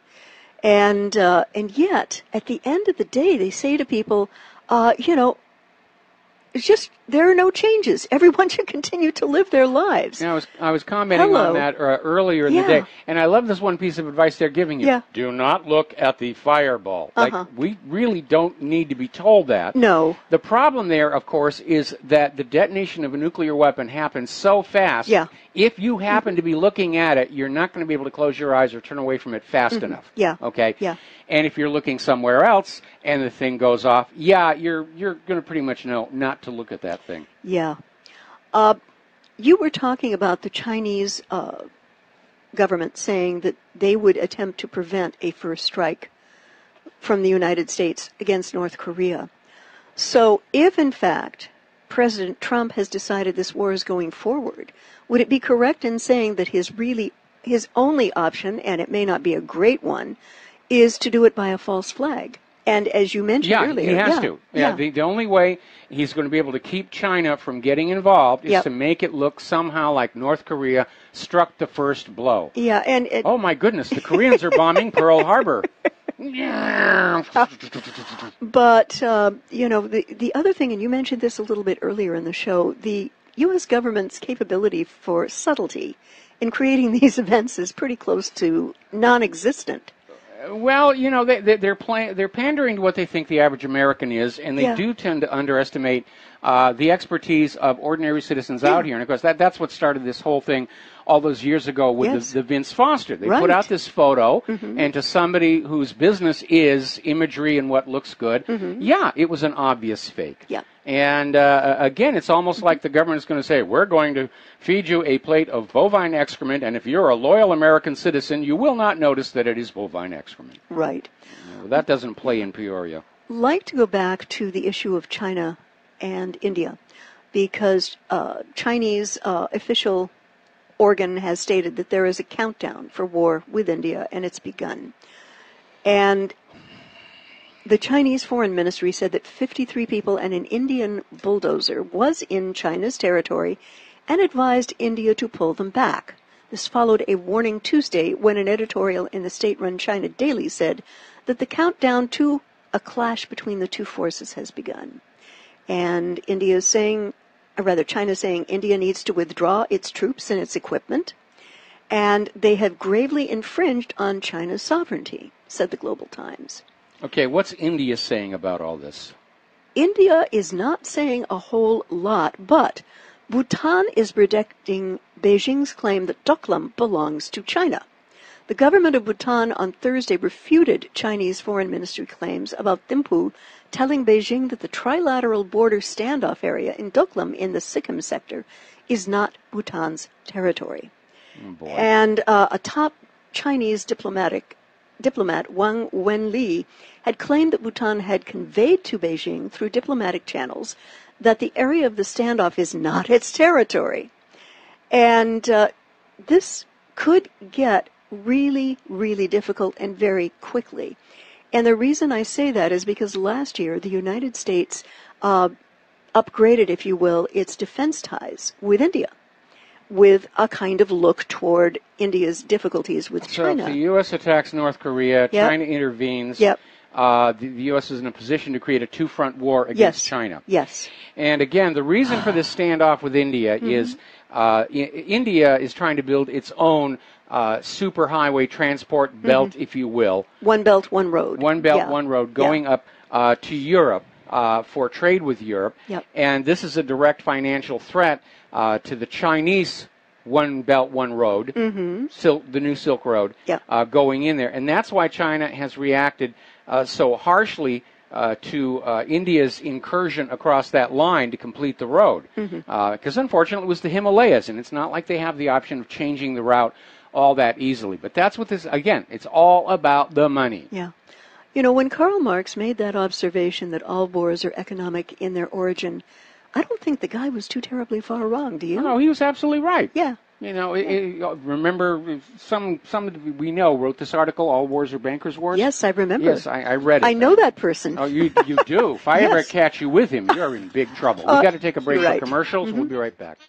And aloha, America. Welcome back to our show. And before we get back to clearing our talking points, I'm looking at this story on Fox News about up in Chicago, they're getting ready to issue a city ID card, and they will not require any documentation that you are a legal resident. And presumably, with this ID card, you will be allowed to register to vote and participate in the elections. And so, I mean, it's amazing how the U.S. is going out to the rest of the world and acting like this mighty empire, and yet cannot seem to deal with the illegal immigrant refugee problem in our own country. Clearly, that is by design. And remember, I said earlier in the show, Obama and Hillary Clinton, they're already getting ready to hit the campaign trail for next year. So, yes, we need more illegal immigrants voting because, by golly, if we'd only gotten another 2 million illegal immigrants to vote, Hillary would be the president. What's wrong with you people? Anyway, yours. Okay. This comes to us from antiwar.com, and the article was very thoughtful. Why the Saudi war on Yemen is seen as U.S.-sponsored state terrorism. The U.S.-Saudi war in Yemen is now in its third year, and the indiscriminate Saudi bombing campaign has destroyed much of the country's infrastructure, left thousands dead and millions starving in a man-made famine, and triggered a cholera epidemic that has infected almost 500,000 people. On 23 July, the International Committee of the Red Cross warned that more than 600,000 people were expected to contract cholera in Yemen this year. It's a great way to clean out the surplus population. Look how they did it down in Haiti. Oh, Lord, yes. that was just terrible. And most Americans are not really awake, shall we say, to their country's role in this war on the Middle East's poorest country. But the Yemenis know very well that Washington supplies the bombs and sponsors the Saudi bombing campaign, responsible for their suffering. In the capital, Sana'a, anti-American graffiti is plastered all over the wall throughout the city, screaming, U.S. kills Yemeni people. And they see the war as not just a Saudi war, but a U.S. war on their country. The Saudis are just the errand boys. Yeah. In Yemen, in its enabling the Saudis, the unhinged, surveilled states of America is colluding in Saudi war crimes and state-sponsored terrorism against the Yemeni people. And, they're assassinating and maiming non-combatants for life. I'm talking about little children getting gunned down in the streets, okay? Yes. Because the Saudis, aided by the U.S. military, have closed the ports, no food can get in, so now children are dying by the tens of hundreds from complications of malnutrition. And then, of course, there is the cholera epidemic, potentially brought on by a weaponized form of the disease. And unfortunately, right now, you think kids, they're the future of the world. So all children should be treated with love and respect, structure, and allowing them to achieve and get their full potential. Oh, no, you don't understand the rules. I mean, our children are good. Yeah. The other guy's children, they're bad. They're all potential terrorists. Well, Haven't we kind of made them that way, Michael? Yeah, actually, okay. You watch your friends and family blown to bloody bits, and the shrapnel says made in the USA. You're not going to be entirely cheerful about that. No. And I wouldn't be. Would you? No. No. And Yemeni children right now are trapped in the worst humanitarian disaster in modern history in Yemen. And I have to tell you, Mike, I am absolutely ashamed of my country's war crimes here. I wish you and I could immigrate to a country which is civilized and doesn't indulge in this kind of behavior, but unfortunately you and I are a little too old and much too broke to do so at this point. Yeah, plus name a country that isn't getting caught up in all this World War nonsense. That's the real problem. Andorra. And maybe Monaco. Sealand. Yes. Okay. Now let's go back to Afghanistan, and apparently John McCain wants to force a Senate debate on Afghanistan war strategy and, of course, calls for more troops and staying longer. Here's your rifle, John. Yeah. Worried by the Trump administration's delay in announcing a military strategy for the war in Afghanistan, John McCain said Thursday he'll try to force a debate on Capitol Hill, offering his own plan that would force a troop increase. We got to take a break here. Okay. We'll be right back. And aloha, America. Welcome back to the show. And, of course, we're talking about John McCain is out there doing rah-rah, we're going to do Afghanistan. Now, remember, about a week ago, they were saying maybe we should just quit and get out of there. Mm-hmm. The U.S. has been in Afghanistan for 16 years. Yep. And I said, no way it's going to happen because of the oil pipeline right-of-way, but more importantly, all that opium that is just needed by the American drug lords, such as the Central Intelligence Agency, or is that the Cocaine Importation Agency? It's one of those things. One of those, yeah. And I said the embarrassment is going to be to try to explain to President Trump that we're staying in a war in Afghanistan, which has destroyed so many empires throughout history, to protect America's drug traffic. And then, miracle of miracles, ISIS shows up. Oh, ISIS is now in Afghanistan. We have to stay in. So McCain is now out there saying, absolutely, we need to go on in and get tough with Afghanistan. Yeah. And the Russians are laughing their heads off that we're walking into this trap. Yeah. McCain also said that the U.S. should secure a long-term agreement with Afghanistan for an enduring military presence there and should begin to impose penalties on neighboring Pakistan as punishment for that country's harboring of insurgents and terrorists. And apparently this comes at a time when the Trump White House is divided over debate about what to do. And I have a very polite suggestion to Senator McCain, which is that doing the same thing over and over in precisely the same way, yet expecting a different outcome, is a classic definition of insanity. Well, see, the issue here isn't the outcome. Yeah. The issue is maintaining that flow Presence, of oil and opium to the United States. And after the oil and opium runs out, as far as the U.S. is concerned, they could walk away and say, all right, we lost that one, but we got all that we wanted to get out of there. Yeah. Yeah. And I have to wonder with Senator McCain, who never saw a U.S.-instigated war he didn't just absolutely love, there are some questions that come to mind in terms of his great enthusiasm for pursuing countless wars, many times at horrendous costs in blood and money. Now, senators in 2017 make $174,000 per year. Yet, McCain's net worth is estimated at plus minus $21 million.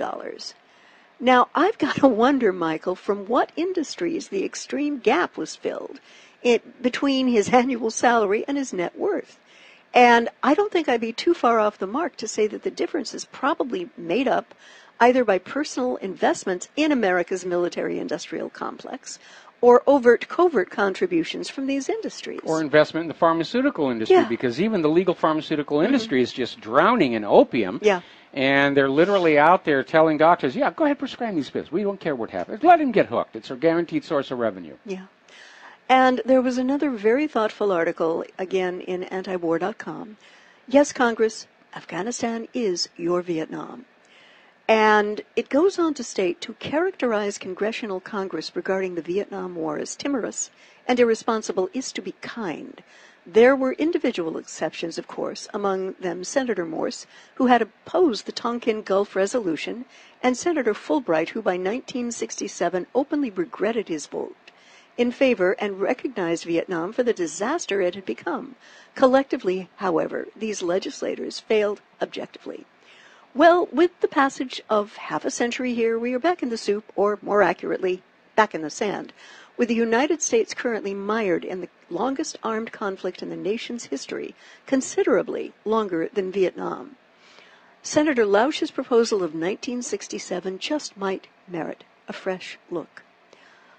What I believe, Mike, President Trump and NATO should do is to remove the troops as quickly as is safely possible from Afghanistan, then negotiate with whatever government is left standing in Kabul for the oil pipelines and mineral rights. Of course, that would be logical. But again, that cuts off the flow of the opium. Yeah. And the other, I agree that Afghanistan has become a quagmire, but then almost all of these have become quagmires. I would argue that going into North Korea, that's going to be the new Vietnam. Yes. Because we didn't win in Vietnam. We didn't win in Korea. Nope. Again, if we get into a ground war in North Korea, even the Pentagon is saying it's going to be hundreds of thousands of dead Americans, and who knows how many on the other side. During the first part of the Korean War, the U.S. basically carpet bombed North Korea and murdered somewhere between 1/3 and 1/2 of their entire civilian population, which is, by the way, the reason Kim Jong-un and his people are willing to build nuclear-tipped missiles to sort of discourage us from doing that again. Yeah, exactly.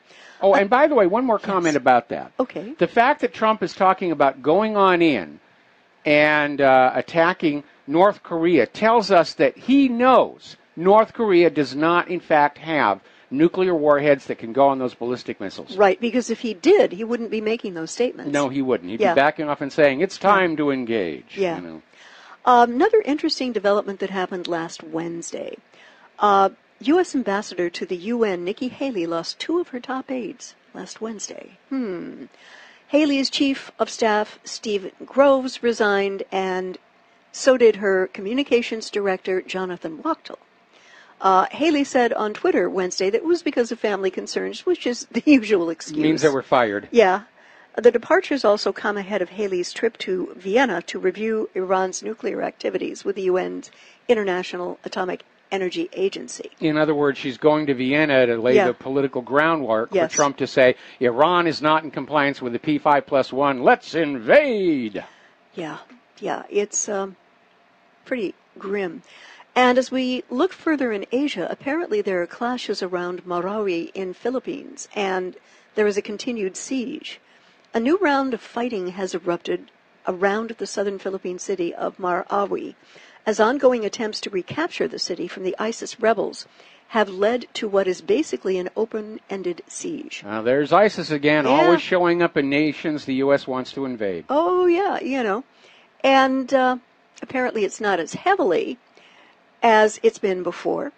And my observation on this is timing when it comes to geopolitical issues and wars, including alleged drug wars, which is what Duterte says he's doing, are never accidental. And one thing I find very interesting, ISIS didn't rear its ugly head in the Philippines until Duterte vowed to execute all drug sellers. I mean, look how fast this situation deteriorated. The U.S. and the Philippines, good friends, we share military bases, all that stuff over there. And then all of a sudden Duterte says, we have got a really big, out-of-control drug problem here. We're just going to hunt these guys down and kill them. And Obama gets on the phone to Duterte, even though it's really none of his business, and says, no, don't you start killing those drug dealers. Those drug dealers are precious. Don't you dare do it. And Duterte said, look, it is our country, and I'm going to do what I think is best. And all of a sudden, the Philippines are on the U.S. government's special high-interest targets list. And from there, it's a short step to, oh, my goodness, look, there's ISIS. We have to go in and bomb. Yeah. I'd like to go back to this issue of Trump stating forever that Iran is not in compliance with the nuclear deals. And last month, he was very unhappy to have to declare that they were in compliance via the IAEA. And even though literally nothing has happened between now and now with respect to the deal, President Trump declared yesterday Iran is not in compliance. in the course of his vacation at a golf course in New Jersey.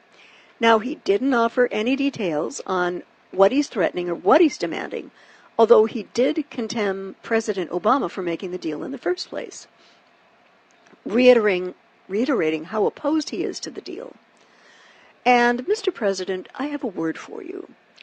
You, sir, seem to have learned everything you know about Iran from those, and you know who the usual suspects, who want to see it neutralized as an existential threat to Israel, but basically only with American blood and American money. Okay, first of all, I need to step on. Iran is not an existential threat to Israel. It's the other way around. Yeah. Israel's an existential threat to everybody in the region. Yeah. What Israel is concerned about is that Iran has tremendous political and economic influence over that region. Yeah. And Israel wants Iran smashed up and paralyzed, as happened to Iraq. Yes. So that Israel continues to maintain a monopoly on a lot of different areas of activity in the Middle East. But that's what's going on. Iran is not a threat to Israel. Iran has not initiated a war of conquest against another country in over 200 years. No. And look at Israel. They can't go 6 months without bombing and killing somebody. Yeah. And so I would say to President Trump that his hatred and suspicion of the current government appears to be very ill-founded and very illogical. Yes, it's a limited Islamic democracy, but you've got to give the post-1979 Iranians some credit here. They have a constitution which does respect the rights of minority religions in that country, such as Christianity, Judaism, and the Baha'i faith. Now, to date, to the best of my understanding, Israel doesn't have a constitution whatsoever. And they are intolerant of all other religions. Yeah. In fact, they're out there now trying to say, it's time to just say, we're a Jewish state, a theocracy, and a very intolerant one here. But you remember several years ago, Israel tried to offer financial inducements to Jews living in Iran to emigrate to Israel. And the Jews to make Aliyah. Yes. And the Jews in Iran said, no, we're comfortable here. We've got nice homes. We've got a lot of friends. Nobody bothers us. In fact, one of the world's oldest continually operating synagogues is in Iran. Yes. And it was rather amazing that all the propaganda was out there, Ahmadinejad is a new Hitler, he's going to do a Holocaust. And yet the Jews living within Iran itself, they were perfectly happy there. Nobody was harassing them. Nobody was loading them on cattle cars. Nobody, and basically they told the government of Israel to just mind their own business. They didn't want to leave. Right. And if President Trump would like to get just a little tiny bit of reality about what life is like in Iran, I would very strongly suggest that he watch the following video shot by a charming Jewish videographer about the state of Iranian Jews. And I have 3 words for the president and anyone monitoring the show on his behalf. They are thriving. The name of the video is Don't Tell Mother I'm in Iran. It's a great little video. All of you who have not watched it, I encourage you, please, it's online. You can see it. It's in English. And this young man is taken to a beautiful synagogue and also to the Majlis, which is the Iranian parliament. And there is a chair for a Jewish member, And so it's not what we've been told. It never is. Yeah. You know, everything we think we know about the rest of the world, whether it's Iran or North Korea, is been told to us by the same people, institutions, networks that told us Saddam had nuclear weapons, that humans were warming the earth, there were torpedoes in the Gulf of Tonkin, yada, yada. Spanish mine in Havana Harbor, blah, blah, blah, blah, blah, blah, blah. How many more times do you have to be lied to before you accept? You are being lied to every moment of your life by the government and the corporate media. Right. Now, let's bop on over to Libya. And there's been a new development. Apparently, Israel's Mossad has replaced the CIA as the handler of Libyan strongman Khalifa Haftar. A recent revelation, albeit quietly by choice, has been trickling under the popular Western-dominated news radar. This underreported, to the point of outright censored expose, has to do with Israel secretly providing weapons and military assistance to Khalifa Haftar, commander of the Libyan National Army, otherwise known by the acronym LNA, one of the factions in the so-called Libyan civil war. Imagine my shock. Yeah. And despite recent reports establishing Israel as a supplier of war material, and air power support to LNA Haftar, there hasn't been a peep from either the UN or the Western media outlets. And here are a few excerpts from this highly significant revelation. He's the guy who controls the eastern part of Libya, and he has reportedly been receiving Israeli military aid following meetings with Israeli intelligence that were allegedly mediated by the UAE. Well, I think that Israel has its eyes on the prize, Mike, of access and development of Libya's oil, which I would say would probably be the quid pro quo here for these Israeli weapons to be flowing to Haftar's people. What do you think? I think that's a very likely possibility, and of course this is going to be very upsetting to the United States because the reason they did the regime change originally was to get Libya's oil to be sold only for the U.S. dollar, to get rid of the gold dinar, to reimpose a private central bank on them. And now all of a sudden Israel's going to get access to that oil, and Israel will sell it for whatever they feel like selling it for, not necessarily for shekels, whatever. And so basically the U.S. has gone on in and done all the blood work, and Israel is basically running an end play to get around them. Okay, let's see. We're going to take a phone call here from Paul in Oceanside, California. Paul, welcome to the show. What's on your mind? Yeah, Mike, I just had a thought on Trump's rhetoric on North Korea. Could it be, since Congress seems to act in unison only when they are against Trump, that maybe by making all of this strong talk against Korea, that Trump is betting that the Congress is going to vote against him, just like they did against the Russian sanctions? It sounds like a good theory. I don't think the war hawks in Congress are going to go for it.